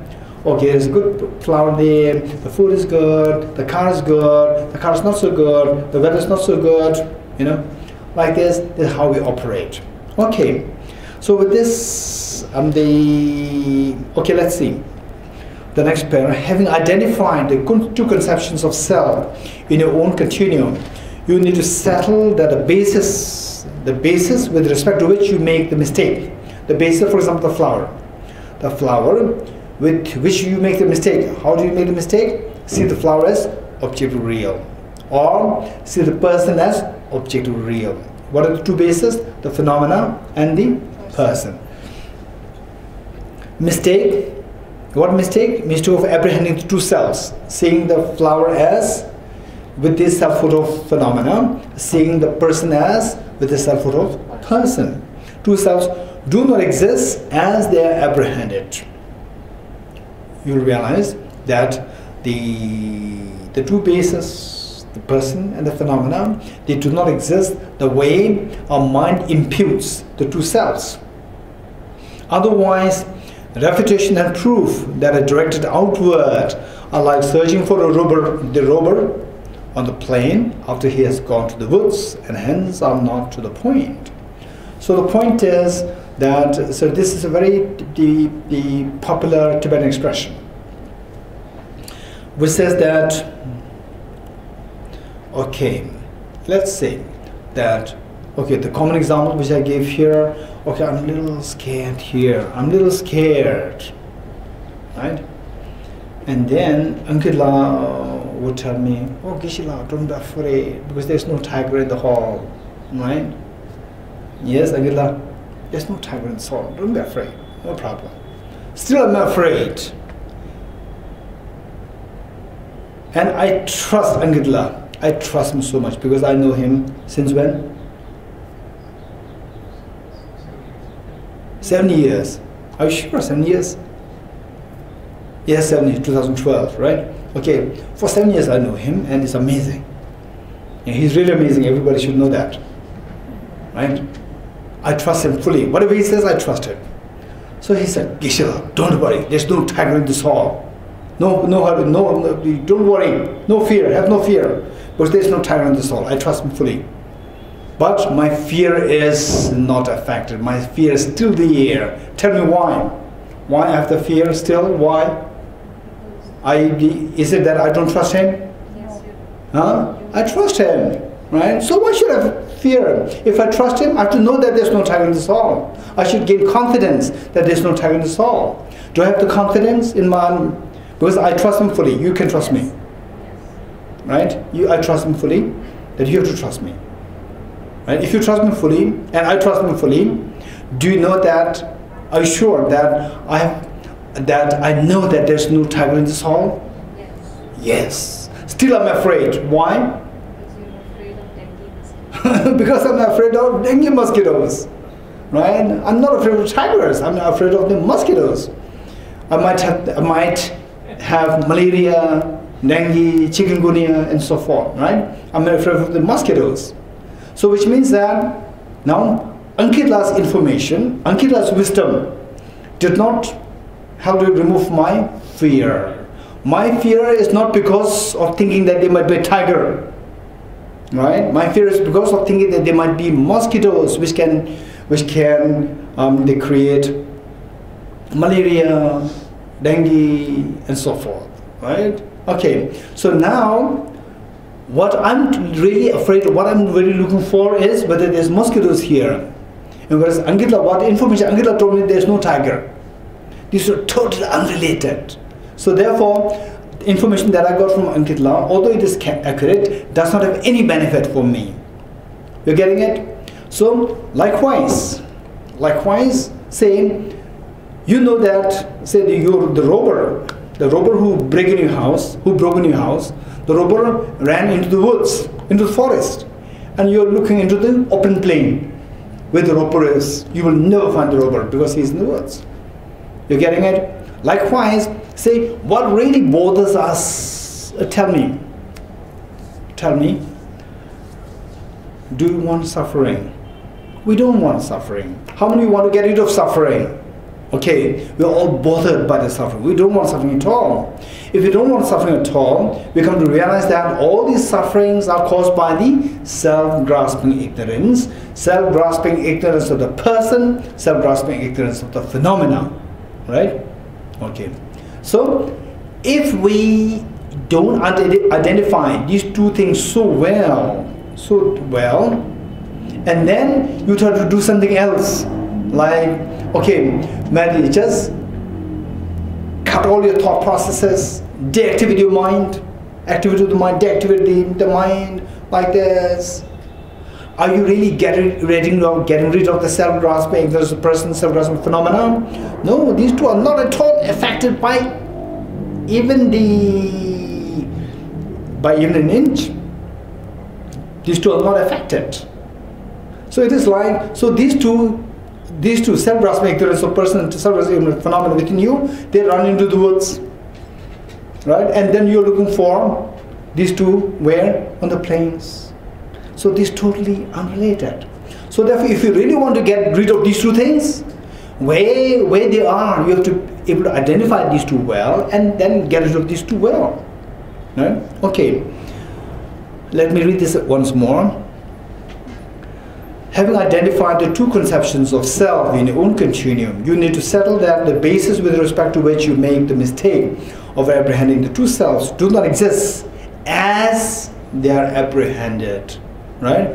They are apprehended, meaning that if you see these things, this self-person, self-phenomena as objectively real, then your job is to see the emptiness of the objectivity of the person and that of the phenomena. Right? The all other efforts otherwise will become just waste. Otherwise, refutation and proof that are directed outward meaning nothing to do with these two things, nothing to do with the apprehension of the self-grasping, ignorance of the apprehension of the selfhood of the person and the phenomena. They are like searching for the robber on the plain after he has gone to the woods, and hence are not to the point. Hence is just meaningless. When in that way you have identified well the conception of true existence, you will understand that there are many conceptions that are not the two conceptions of self. Right? The same, if you identify what the two conceptions of the self are, there's the selfhood of person, self of phenomenon. If you identify these two things so well, then in your own thought processes, when you just observe your own thought processes, we see that there are so many thought processes which may not necessarily be apprehending at the self-of person, apprehending the self-of phenomenon, and not necessarily apprehending the things to be empty of objective reality. There's a third category. Many examples. Okay. Consequently, the second last paragraph, second line. Consequently, all wrong ideas of asserting that the reasoning, analyzing suchness meaning, the ultimate reality, emptiness, refuse all objects apprehended by conceptuality will be overcome. Consequently, all wrong ideas of asserting that the reasoning, analyzing suchness refutes all objects apprehended by conceptuality will be overcome. Okay, so what is being said here is that say the moment you see a flower, you are viewing the flower as object real.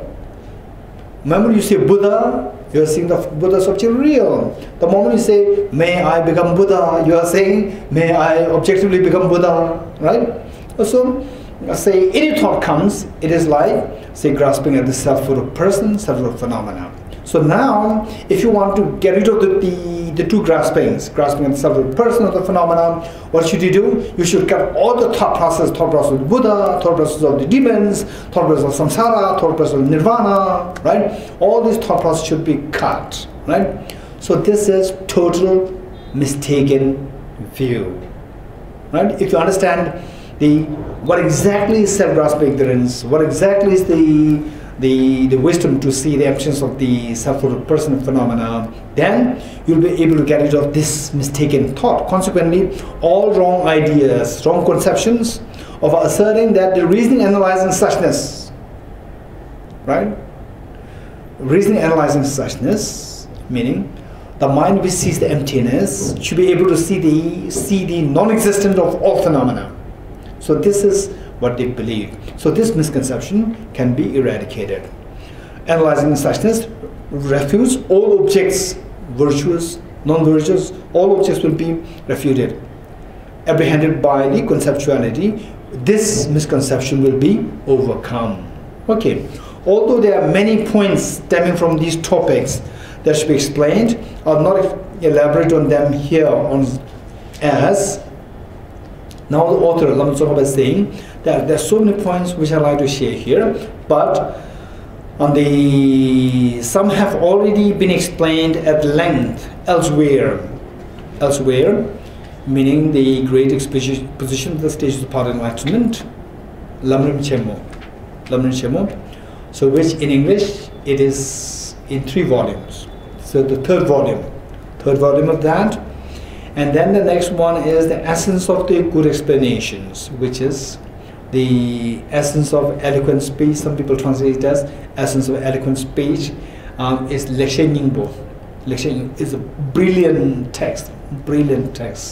So there, one translation was by Robert Thurman,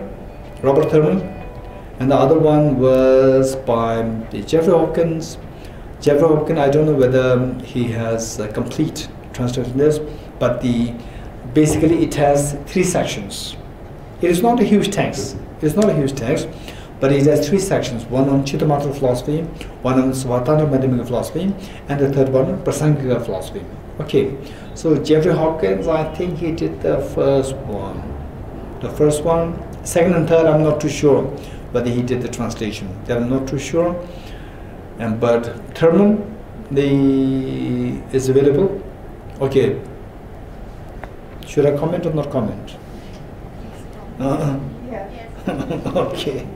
You want to comment? I'm not too sure.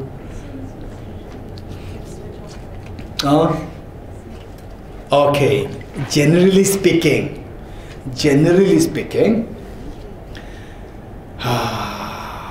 if there is a choice, language-wise, it may not be so pleasant, it may not be so beautiful.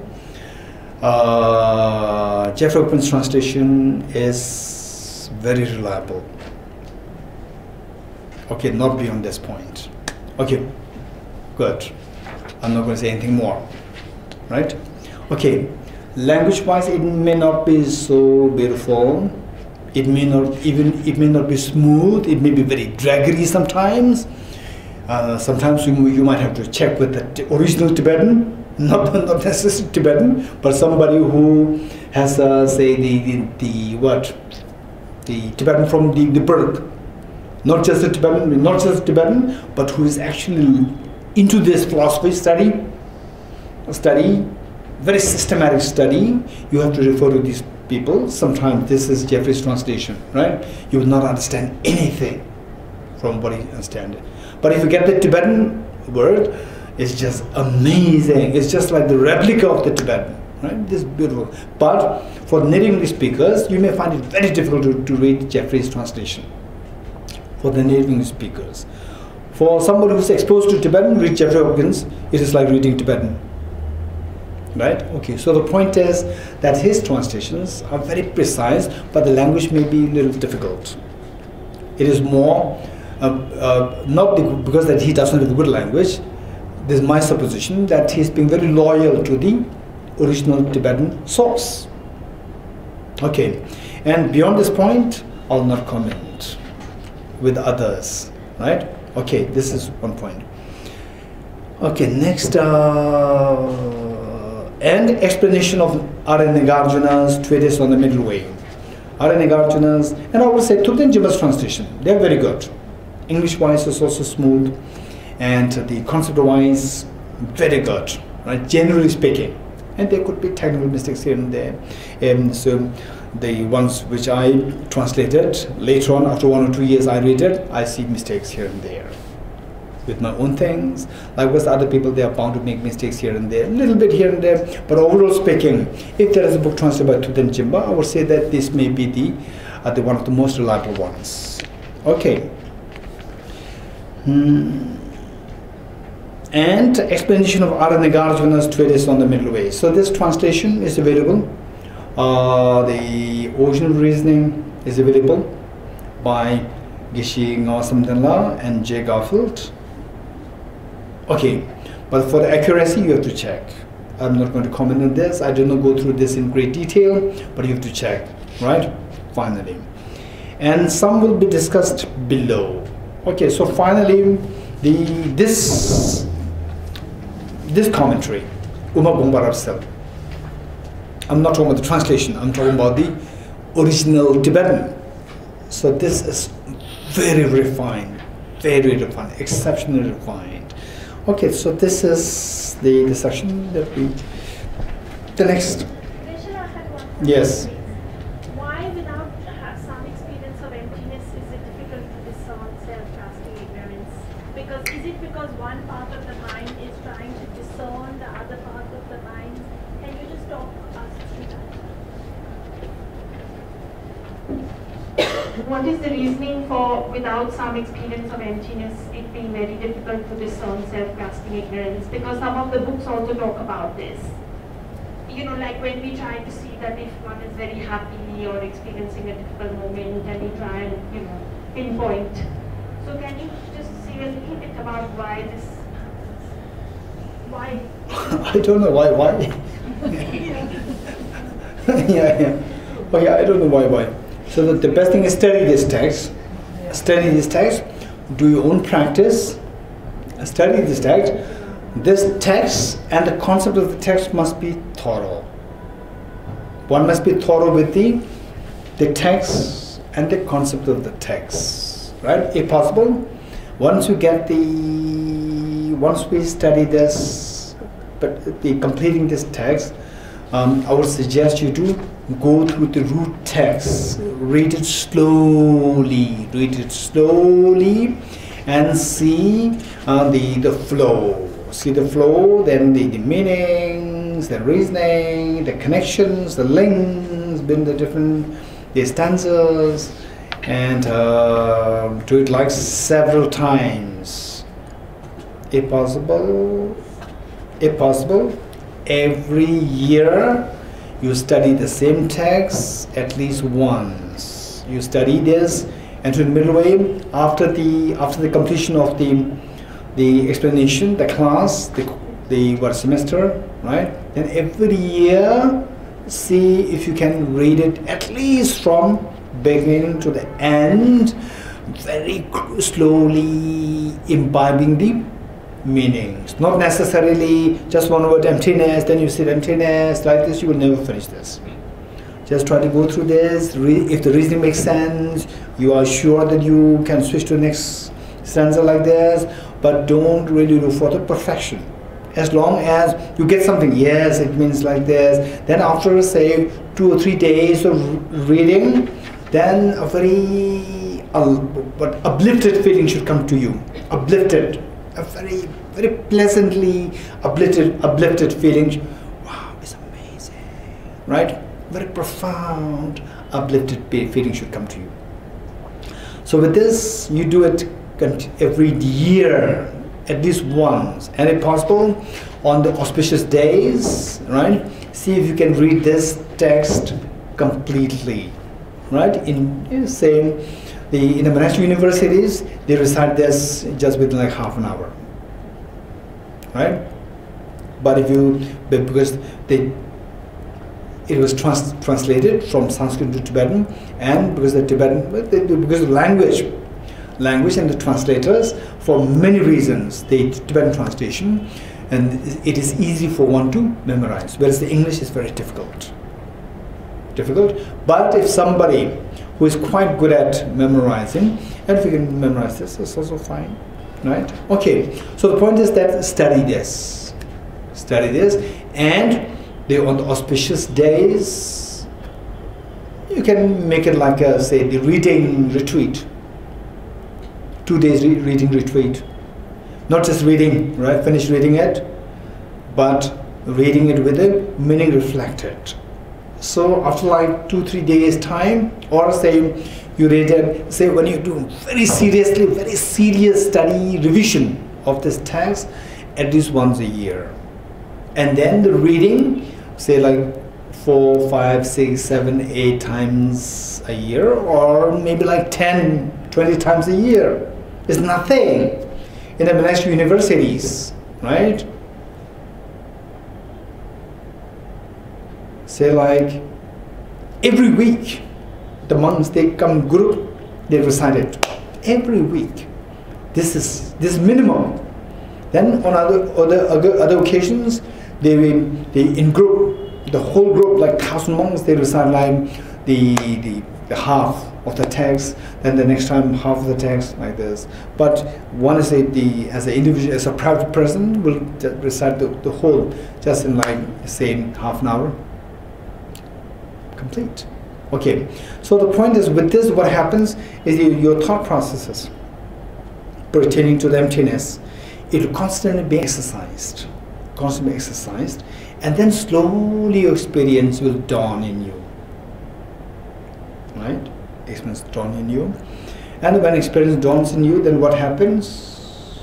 What experience of what? Experience of emptiness. And what is the opposite of experience of emptiness? Self-grasping ignorance. And what invigorates, what reinforces self-grasping ignorance? Attachment, anger, jealousy, competitiveness. These thoughts, they say the self-grasping ignorance, they give birth to the somebody, whether a political leader or a religious leader, slowly starts a group, right? So he or she starts a group, and the group reinforces him or her. Do you agree with me? Right? Say, I'm nothing. I'm nothing. Then somehow I have some friends, and then says, okay, I would like to start the new political party. Then people started to support me. Okay, so whatever means positive, negative, whatever, they say we try to spread our influence, expand our influence. So as the following increases, then the followers will reinforce the power and the authority of the leader. So the leader creates the followers, and followers reinforce him. Likewise, spirituality, same. Right? More the followers, more the His Holiness, or the what? The person becomes the enlightened. It's not his spiritual practice. More the followers, more he is recognized as the enlightened. Right? So therefore, this is a problem. So the point is that, why did I say this? Okay, yes. Self-grasping ignorance is the one who triggered all the afflictive emotions. Right? It started the afflictive emotions. Afflictive emotions reinforce the self-grasping ignorance. Amazing is amazing. So with this, then you switch to emptiness, meditate emptiness, you find it very difficult. Right? The early experiences, they find it so difficult to come back to you. Again, you put effort to get experience. Again, the negative thoughts arise, then they reinforce self-grasping ignorance, and again you go back, it's so difficult. So this is, this is how the mind works. So because of which, the point is that once you get a glimpse of what emptiness is, from there, then when you switch to negative thoughts, to the positive, from there it becomes very clear when the self-grasping ignorance arises. When is the mind? So this is what one of amazingly brilliant scholar, I wouldn't go to the extent of saying that okay, this is not my business. Okay, at least what I would say is that he is a brilliant scholar. No doubt, Gendun Chimbin, a brilliant scholar.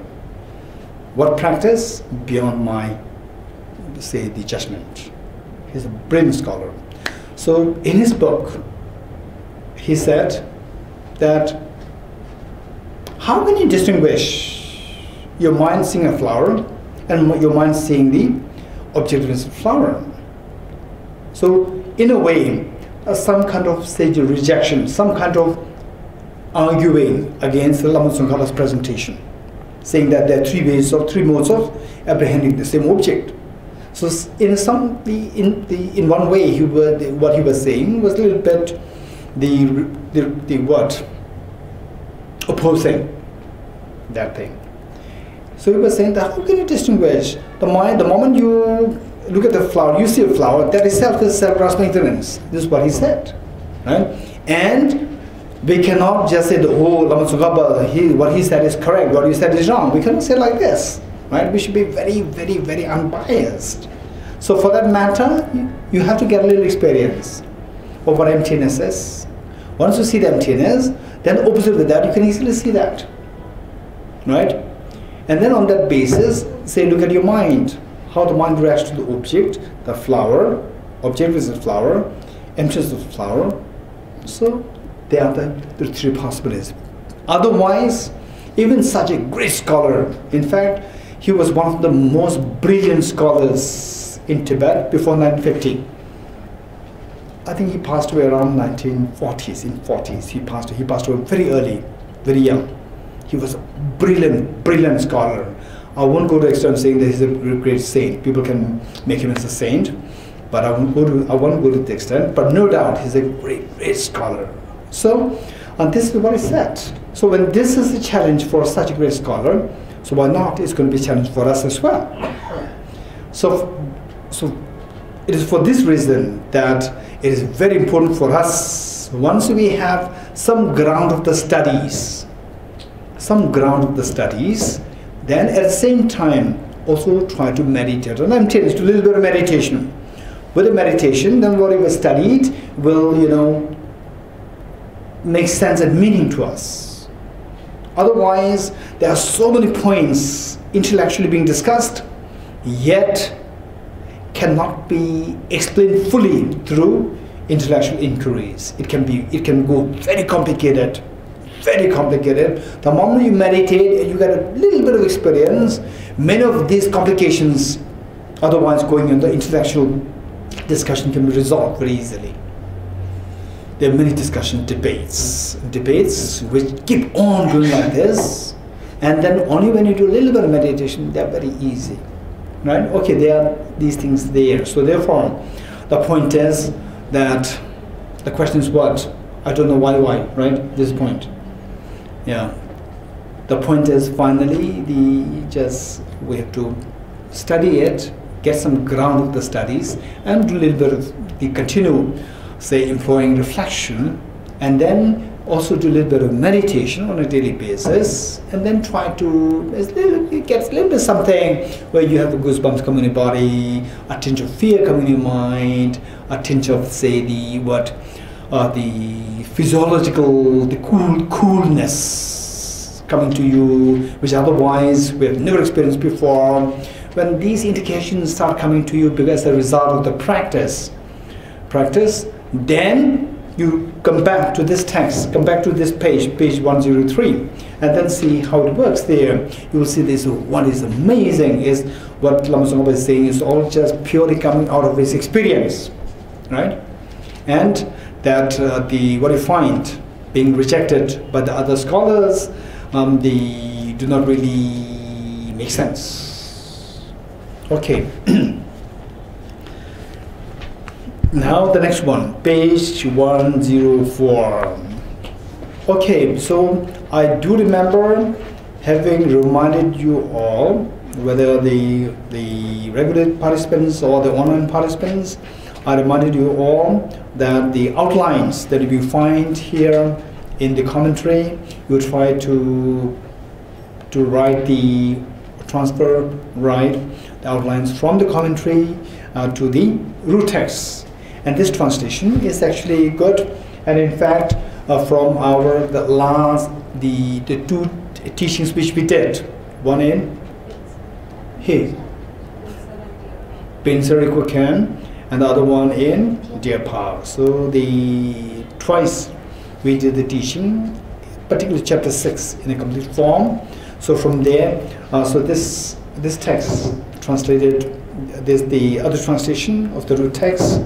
The separate with the root text, the little technical editing required, we already made the changes.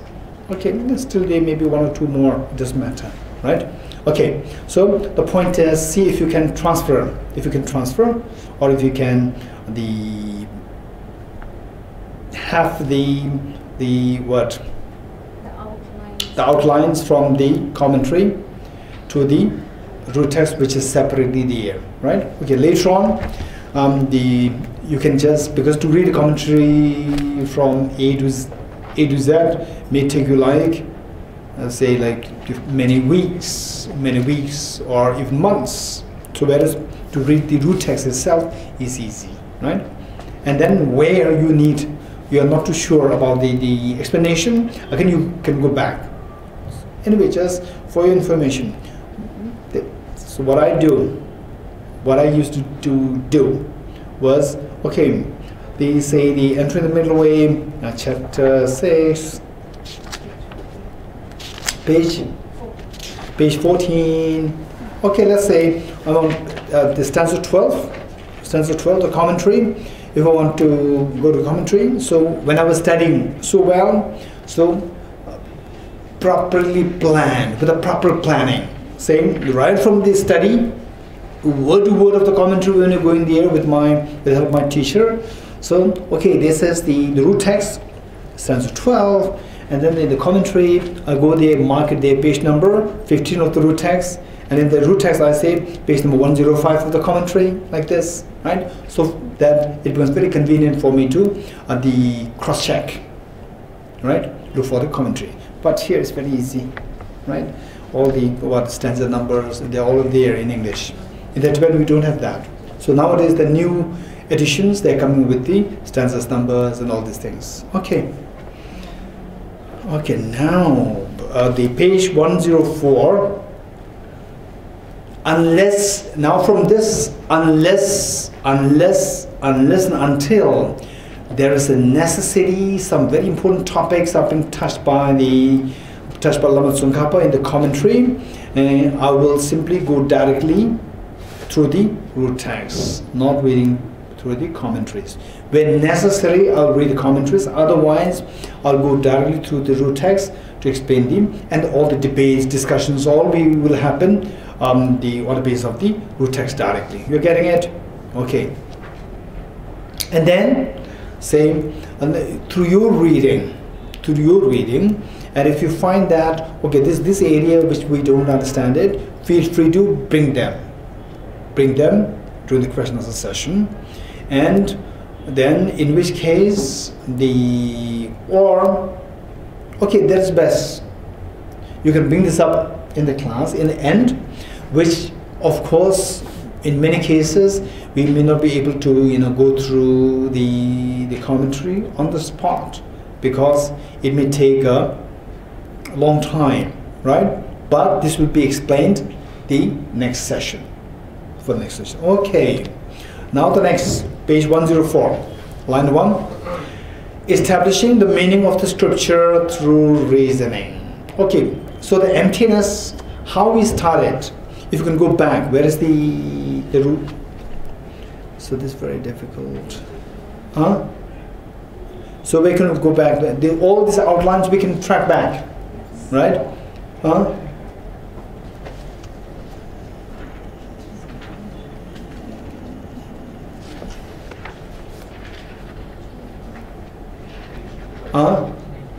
Page 190.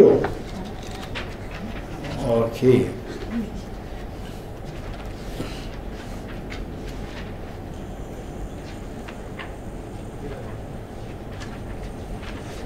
Okay, good. Okay, very good. Page 19. 3B, 1C, 2B, 2, 3A, I don't know. Right? Okay. So basically, the based on one thing that would be good is that later on we can make an outline, of on the basis of what we have here. We can extract outlines, and then we can give the numbering the way we give to the tenet system. Very easy. Go back, refer like this. Very easy. Okay, this is very complicated. So the point is that we need to know where to go. And by the way, in Tibetan, even this part, what is here, even that is missing. In Tibetan, it directly says this part has two parts. This part meaning you have to get somewhere from this part, right? Number 2 has 2 parts. What is number 2? You have to go back. Okay. Okay, so the point here is that is from page 90, where in the beginning it reads the presentation, the description of how the suchness of dependent arising is explained. Suchness of dependent arising meaning emptiness of dependent arising is explained. The presentation of how the suchness of dependent arising is explained, this has 3 parts. How the meaning of reality is explained through scripture. In the scripture, how that is explained. Last time we did we did on the basis of the 10 points. You remember where that is? Where is it?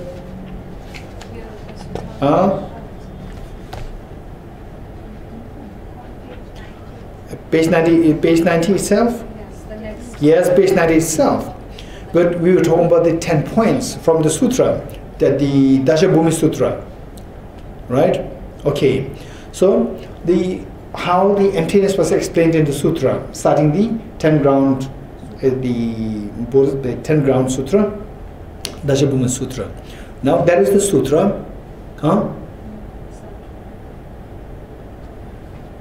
Then what the sutra explained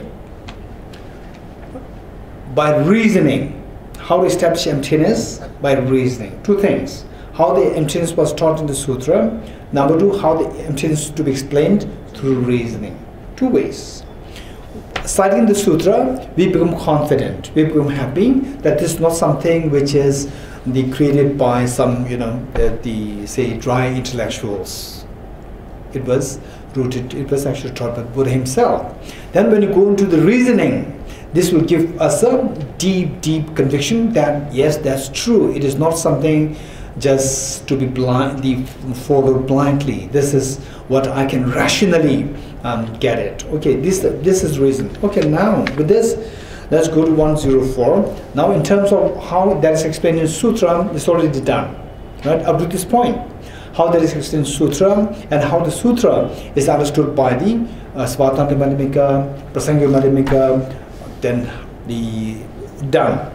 Now next is establishing the meaning of the scripture through reasoning. What the scripture taught, what the Buddha scripture, what the Buddha Sutra taught, how we can explain this by reasoning. 2 points. Establishing the self-existence of phenomena through reasoning and establishing the self-existence of person through reasoning. In other words, the emptiness, the selflessness of phenomena, selflessness of person. So, how the selflessness of phenomena to be explained by reasoning, how the selflessness of person is going to be explained on the basis of reasoning, right? Okay, now tell me, why do we have to explain emptiness? Finally, emptiness to be understood. Why do we have to explain why the author Acharya Chandrakirti is trying to explain emptiness on the basis of the 2 things, selflessness of person and selflessness of phenomena. Why not selflessness of Tibet house and selflessness of non-Tibet house? Right? All emptinesses can be grouped into these 2 categories. Yes, emptiness of Tibet house, emptiness of non-Tibet house. Right? Okay. Emptiness of nirvana, emptiness of non-nirvana. Emptiness of samsara, emptiness of non-samsara. Right? There are so many ways of grouping or categorizing emptiness, but Acharya Chandrakirti preferred to classify emptiness on the basis of the selflessness of phenomena and selflessness of the person. Why? Any idea? Any idea? Yes? It is because we are studying to remove our suffering and to seek happiness. And to be wisely happy, our source of suffering comes by objectively grasping at the self. Yes, on the mic.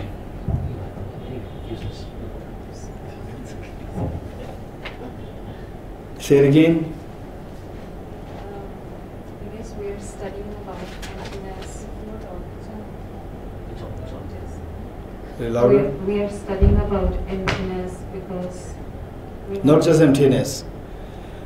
Why the author preferred to classify the emptiness into selflessness of phenomena and selflessness of phenomena, the person, rather than the selflessness of samsara and selflessness of non-samsara. Right? Why? Why selflessness of person? Why selflessness of phenomena and selflessness of the person? Why this division? Because our miseries or our suffering are related to seeing ourselves as objectively real. And only by seeing the... So then why not Acharya Chandrakirti explains the selflessness of Tejal, selflessness of non-Tejal? Right? Perfect. That is very convenient only for me.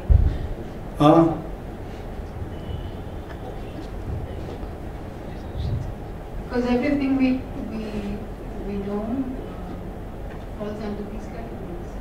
Okay, so everything we know about emptiness falls under the category of the emptiness of Madhuji and emptiness of non-Madhuji. Yes, no? No, it does not. On the selflessness of phenomena and No, I'm not rejecting, I'm not saying that what you said is wrong. I'm saying that if this reason, because everything falls under these two categories, then everything falls under other categories as well. Right? Emptiness of Madhuji, emptiness of non-Madhuji. No? Can you think of any emptiness which does not fall under these two categories? You cannot, which means that everything is included in these two. So why not emptiness explained in the emptiness of Madhuji and emptiness of non-Madhuji, rather than the selflessness of phenomena, selflessness of person? Okay, this is Vasudha. Shila, because phenomena is the widest generality, and non-person phenomena is then, in a way, saying all other phenomena. So in a way, it's that. So then. Okay, then why not the phenomena and the flower? Right? Phenomena is the general and the flower. Or some people who are addicted to chocolates, the phenomena and the chocolates. Chocolate versus non-chocolate phenomena. Okay, no answer. Jordan La, yes.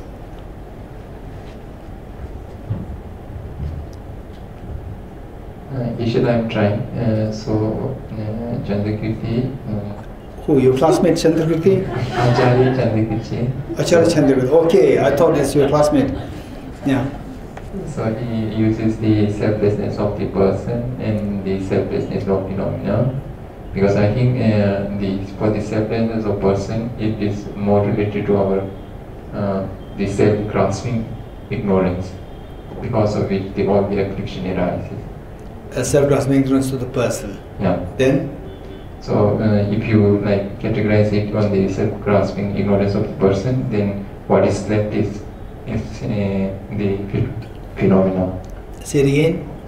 So if we say that, if we see from the point of view of the afflictions, yes, how it is generated in ourselves, so it's from the point of view of the selflessness of the self and self of the person. Of the person. Yes, then the rest, which is left, is the selflessness of the phenomena.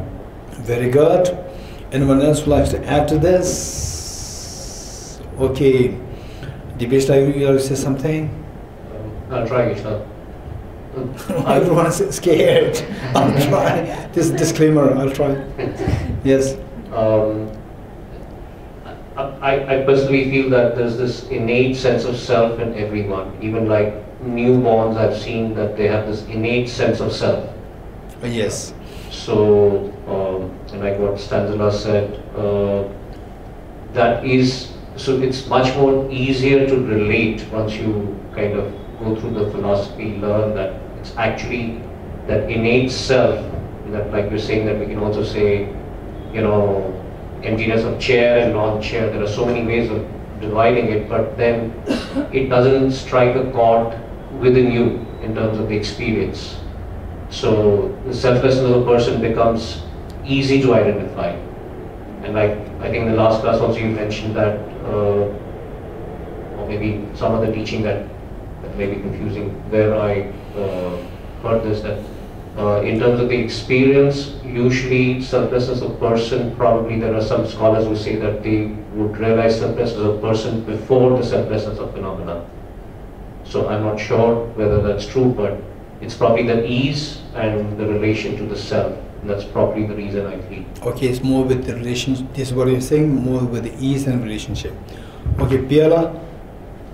I'm also scared, but I'm trying. Because finally, it's the person. Finally, everything gets reduced to the person who sees. How? That's a very good point. Yes, how? Finally, it was I, right? Finally, it's all problem because of the flower. No, it's I'm not happy. He's being unkind to me, right? Right? So it's me, always related with me.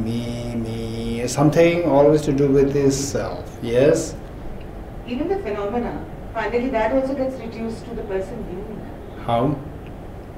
Okay, that's even the phenomena, right? Okay, so basically, anyone else? Yes, Dinzusala?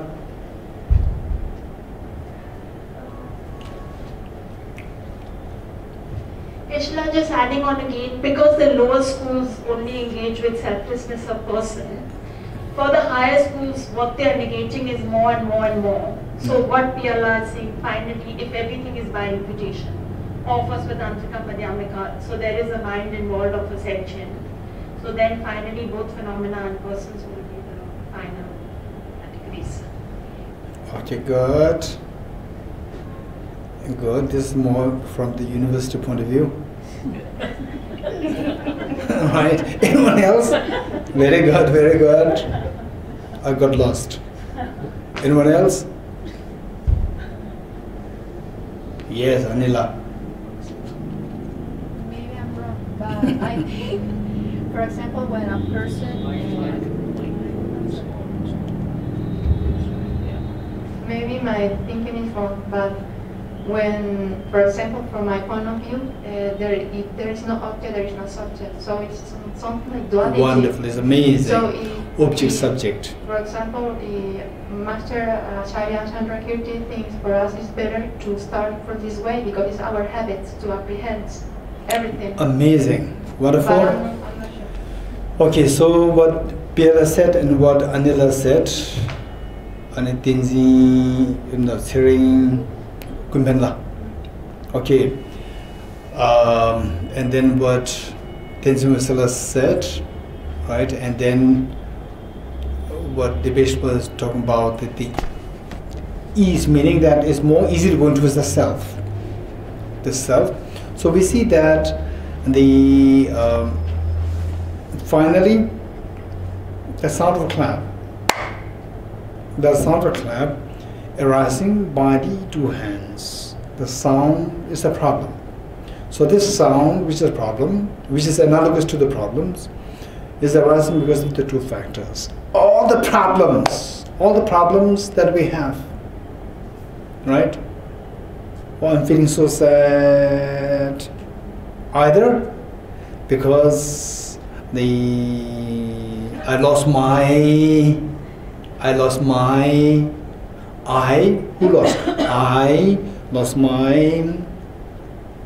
as Dipesh rightly pointed out, we can see this very clearly even in the newborn child, right?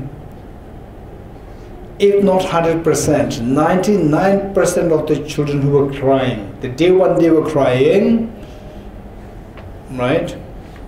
Luckily Buddha Shakya, he did not cry when he was born. He just started taking steps, right? 7 steps. Okay, that's very special. Otherwise, who cried, if not 100%, 99% of the 99.9% of the people who were crying, the day when they were born, they never cried that the other infant who was born was, is not getting milk, or he's dying. No one, everyone's crying because I'm feeling cold, because I want milk, because I'm thirsty like this. It was all because of this. All the problems, all the mental pains, somehow self-centered attitude, self-grasping ignorance, these two associated. Oh, even if you have a pain related to something virtuous, even be virtuous, say somebody who's unrelated is in pain and you feel the pain, right? This pain, we call it the empathy. This empathy is so precious, so precious. With empathy, if you really feel the pain, there is self-grasping and self-centered attitude mixed. So now the two things, empathy plus the pain created by the two things, we have to separate. The moment the empathy and the pain, these two are separated, pain, we'll see pain is given rise to by the self-grasping, ignorant, self-centered attitude.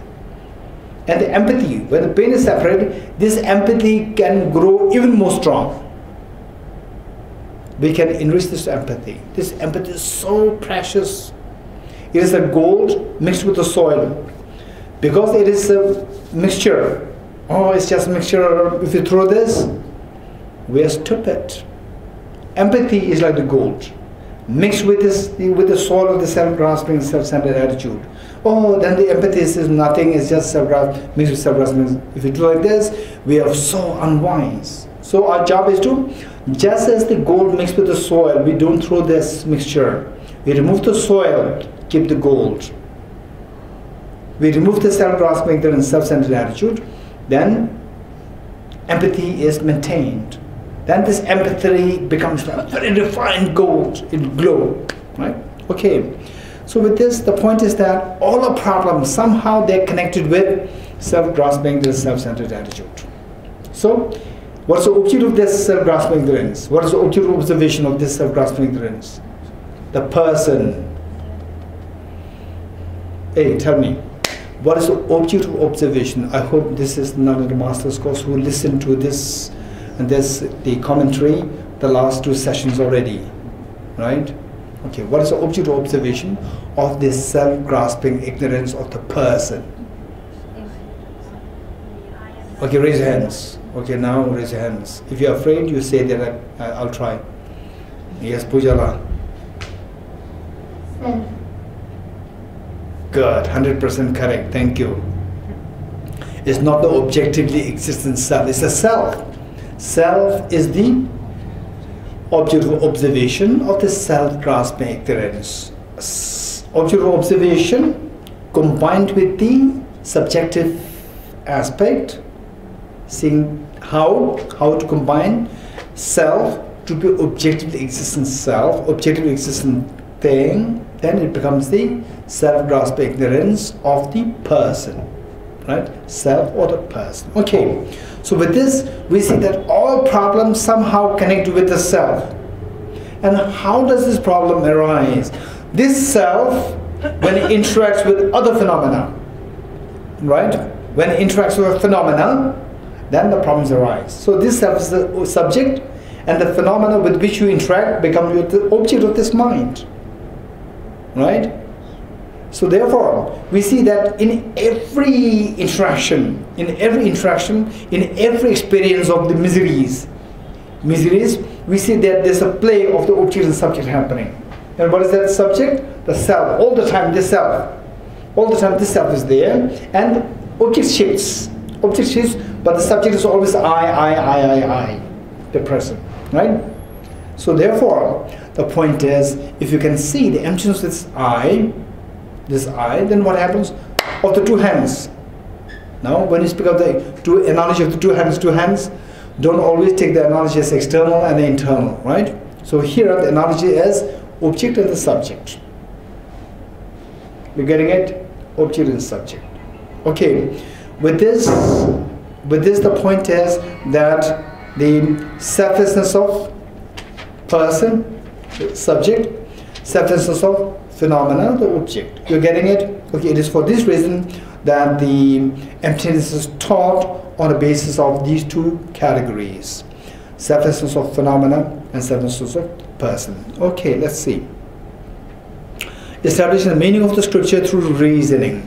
Establishing the selflessness of phenomena through reasoning, and establishing the selflessness of person through reasoning. Okay, 1. Establishing the selflessness of phenomena through reasoning.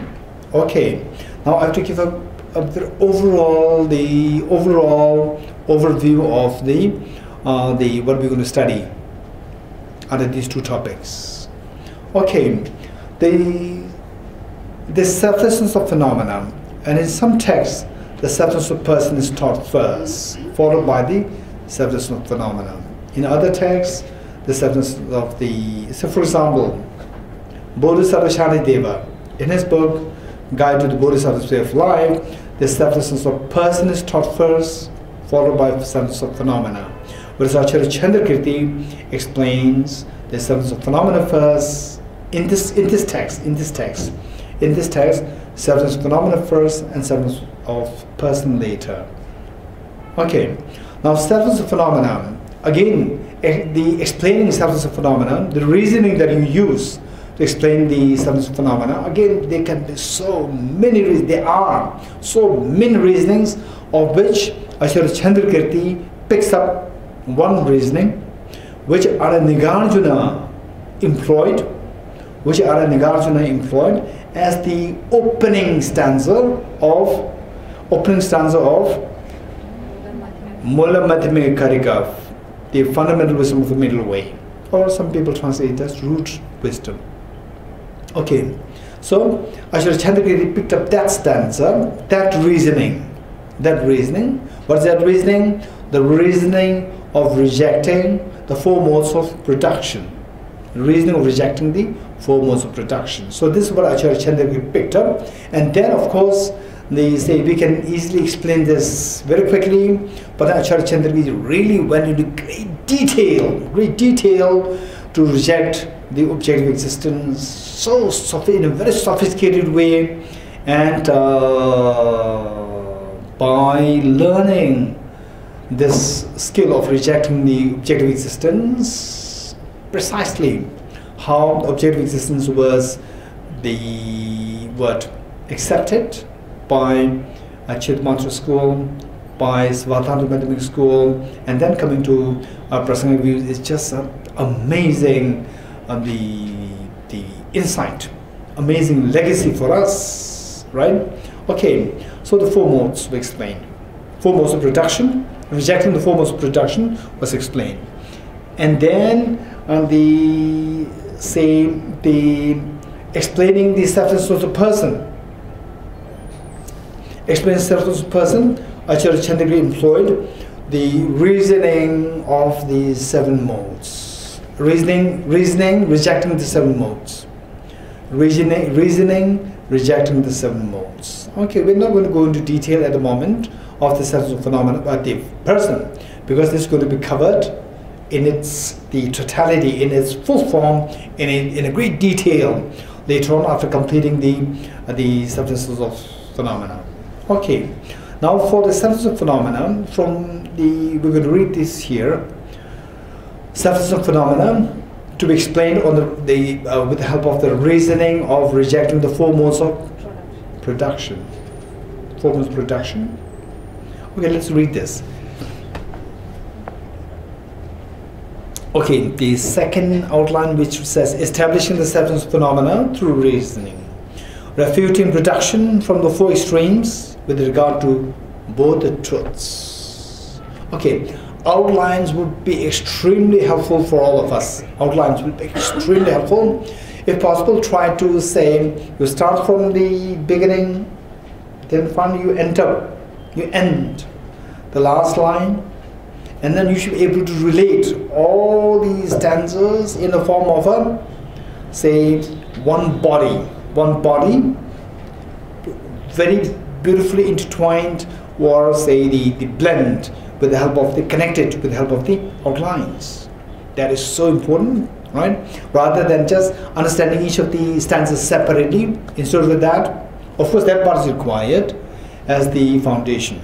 And then after this, the next part is, with this stanza, why this stanza is set in the middle. Say after studying the text for studying this for 5 months, 6 months, then you reach somewhere, for example, say page 179, right? Okay, this stanza came from where? Why this stanza is taught? Why this concept is taught? All this we should be able to relate, right? Okay. So now what it says is, refuting production from the four extremes with regard to both the truths. So under this section, establishing the substance of phenomena through reasoning, it has four main topics, or the headings, subheadings. Refuting production from the four extremes with regard to both the truths, and all these four should be connected. These four, okay, so this is where it's fine. Okay, number 2, dispelling arguments regarding those refutations. If possible, I would say, Tejala, can you do one thing? Right? What you do is that say these. Number 1, refuting production from the four extremes with regard to both the truths. So this is what we can find it here. Next one is dispelling arguments regarding those refutations. So this second subheading, where is it? Right? Where's the explanation? Right? And we give the numbers correctly, and later on we will come up with the outlines separately. We can distribute it to everyone. Right? Okay, that way it becomes easy. Okay, then the dispelling the arguments regarding those, the first one is the most important part. First one says refuting production from the four extremes with regard to both truths, right? So what do you mean by the both truths? Why? So what all these explanations we'll give later when we actually come to the main body. Then number 3 is how to seize wrong conceptions that hold an extreme by means of the production of dependent arising itself, meaning that how to remove the misconceptions, wrong conceptions pertaining to emptiness, the substance of phenomena, on the basis of the reasoning of dependent arising, right? Then finally, identifying the result of the reasoned analysis, meaning that, so once you employ these reasonings, and then finally what is the result? What are you going to get out of this? What kind of experience are you going to get? Okay, the first one. Refuting production from both the four extremes with regard to both the truths. It has 3 parts. 1, positing the thesis regarding non-inherent production. So same, the rejecting the four modes, meaning that we have to start with the thesis. This is how to reject the selfhood of the phenomena on the basis of the rejection of the four modes of production. So what is that thesis? Once this thesis is brought forth, then indicating the proof established by the reasoning. Then the meaning established by refuting production from the four extremes. Okay, so the first one, positing the thesis regarding non-inherent production. Thinking that the other sameness of phenomena are easily indicated. The samenesses, how many were explained? 10. Right? Page 91, was it page 91? 90. Okay, of the 10, the samenesses indicated. The sameness of phenomena are easily indicated through the presenting by way of reasoning just the sameness of non-inherent production from among the 10 samenesses. Of the 10, the only one was explained in great detail. Once you know this, you can apply the same thing to the remaining 9.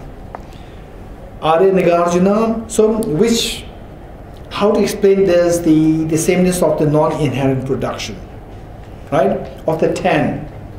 In other words, the what? In other words, the selflessness of phenomena explained on the basis of rejecting the reasoning, rejecting the four modes of production, right? So what is that? Where is that rejection of the four modes of production taken from? This is taken from Arya Nagarjuna's text. Arya Nagarjuna clearly states at the beginning of his treatise on the middle way. Treatise on middle way is what? Mula Madhyama Karika. So where it says, in Tibetan, it is Dale Mai Shenemin, Nile Mai Gumemin, Mubokhana Khana Kewan Me Yomain. This is the Tibetan version. In English, not from self, not from other, not from both, not causelessly. Production from anything, anywhere does not exist ever. Okay. So this is the same. The thesis would be like saying the shoot as the subject, or the topic. Should is the topic. It is not inherently produced because it is not produced from the self, not from another, not from both, not causelessly.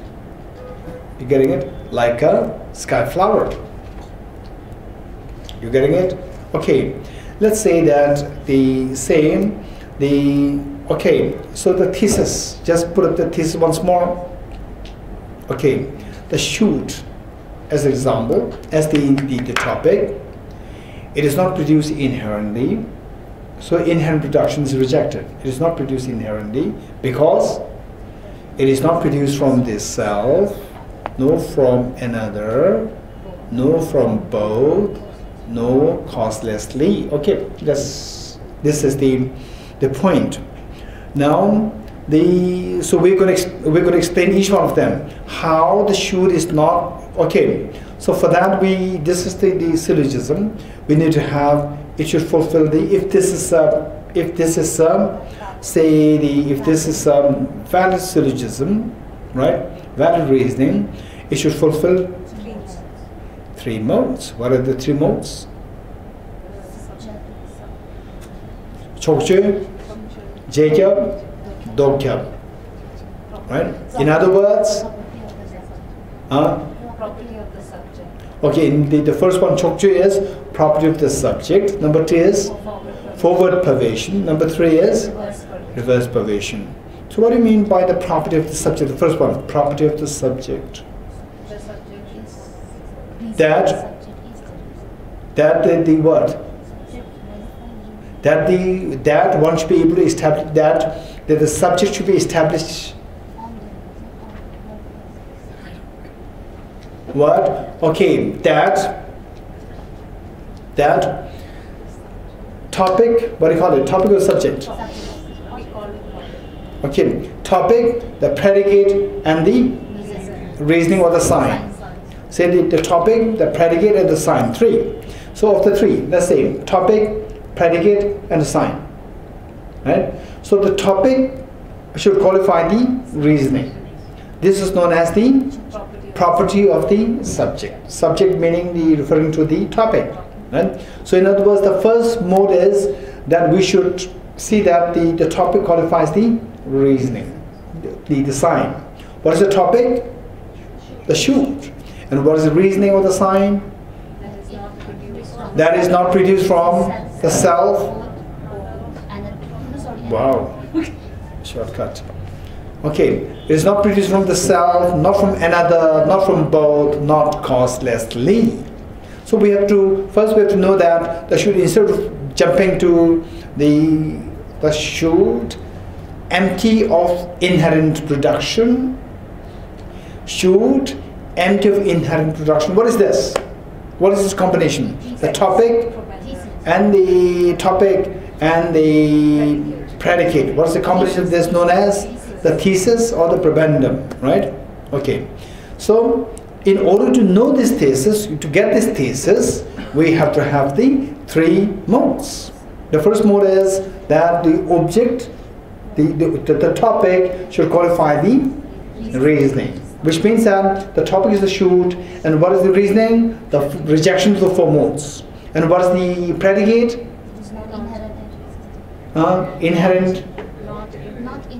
Inherent production. Non-empty of inherent production, or not inherent, no inherent production. Okay, so the topic should be qualify the sign. The topic is the shoot, and the sign is that it is not produced from self, another, both, causelessly. Right? So we have to establish that. So here we see that not from self. Okay, now reading this one from Nagarjuna's stanza, which reads not from the self, not from another, not from both, not causelessly. Production of anything, anywhere. Production of anything, anywhere does not exist ever. Okay. Okay. Production of anything. Anything is the topic. Production does not exist ever. Production, what production? Inherent production, right? Absence of inherent production of the things. That is the thesis, right? So everything's here. Everything's here in this stanza. This stanza is taken from Aranyagharjuna's text. Okay, now let's look at the English translation, the separate root text. Where is it? Page 15. Page 15. Page 15. I don't know if we are all on the same page or we differ. Same page. Okay, page 15. Page 15. We see that presentation of substance phenomena, the non-arising of all things and events. It does not originate from itself. How can it do so from another? Neither does it originate from both, and what exists with no cause. So this is Acharya Chandrakirti's. Acharya Chandrakirti's, the version extracted from Aranyagharjuna's Mula Madhyamika Karika. You getting it? Okay. So now what we're going to do here is, first we have to establish the property of this subject, the first point. So Acharya Chandrakirti is going to explain each one of them separately. How the shoot as the topic does not arise from the self, one. How the shoot does not arise from another. So each of these four will be rejected separately. You getting it? And the rejection of the second one, how that is not produced from the another. Then from there, then the rejection of Chittamata's philosophy. Chittamata's philosophy is done in great detail. Okay, we'll stop here for today. Okay, whatever is the case, I would suggest that in all our classes, bring both the books, right? The one which is the root text, separate root text, and the other, the root text with the commentary. The commentary. Okay, this is what we should bring, and we can refer to the commentary every now and then. Otherwise, we'll go to the root text, the separate root text. Okay, let's stop here.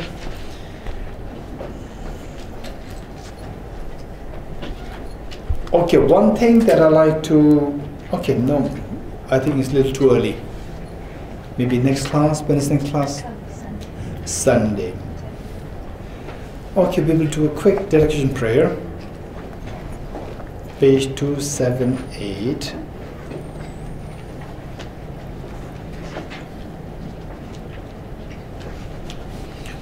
In the land encircled by snow mountains, you are the source of all happiness and good.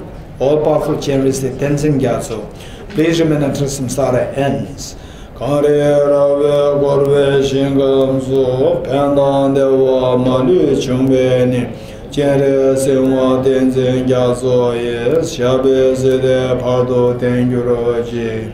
Just as a brave magician and Samadhavadra too realize things as they are, also dedicate all these merits in the best way that I may follow the perfect example. Jambala Baba Chidara Kemba Kondo Sambo Tean Deshin Yada Gunge Jesu Dalopchin Gewa Deda Tamje Raptung. I dedicate all these rules of virtue with the dedication praised as the best, but the victorious ones thus gone of the 3 times, so that I might perform the noble Bodhisattva's deeds. Jezum Shebe Gewa Tamje Ge Mowa Kala Chodo Badi. May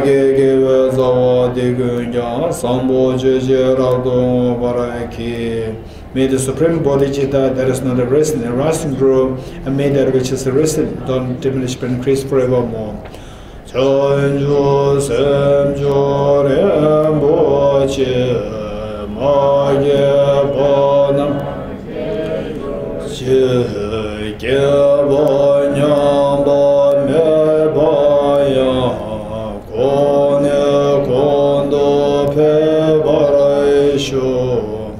As long as space remains, as long as sentient beings remain, until then may I too remain to dispel the miseries of the world. Due to the merits of these virtuous actions, may I quickly attain the state of Guru Buddha, and lead all beings without exception into that enlightened state. I dedicate the merit thus gathered towards the realization, the teaching, the prayers of all the Buddhas and Bodhisattvas of the 3 times, and to the upholding of Dharma of teaching and realization. May I in all lives, through the force of this merit, never separate from the 4 wheels of the Mahana vehicle and accomplish all the stages of the path, renunciation, bodhicitta, perfect in the 2 stages. With a wish to free all beings, I shall always go for refuge to the Buddha, Dhamma and Sangha until I reach full enlightenment. Inspired by wisdom and compassion, today in the Buddha's presence, I generate the mind of full awakening for the benefit of all sentient beings. I go for refuge to the Triple Gem. I confess the negativities individually. I rejoice the virtues of all the beings. I hold the precious Buddha in my heart. The path of union of emptiness and compassion is loosely explained by the protective Buddha, Dharma, and the beings of the snow land. You are the lotus holder Tenzin Gyatso. We supplicate you that your wishes are fulfilled spontaneously. Onye Ninja Zondo Joga Lam, Chejra Selza Kanje Tenjaka, Chana Pemo, Tenzin Gyatso La, Soa Dezo Shendo Nendo Sho. May the operations of evil thoughts and deeds of the negative forces of humans or non-humans who have been menaced through perverted prayers against the teachings of the Buddhas be totally vanquished through the power of the truth of the 3 jewels. Malam lobe yawa demba la kuwa najo sojen sumede samjura nyembe juba maduba chosum dembe zene chugyurochi. In all my life is never separate from perfect gurus. May enjoy the magnificent Dharma by completing the qualities of the stages and the paths. May quickly attain the state of Vajradhara. Throughout my future lifetimes, may always be guided by Ramajishri and be able to uphold the Dharma in general and the teachings of dependent origination in particular, even in the course of my life.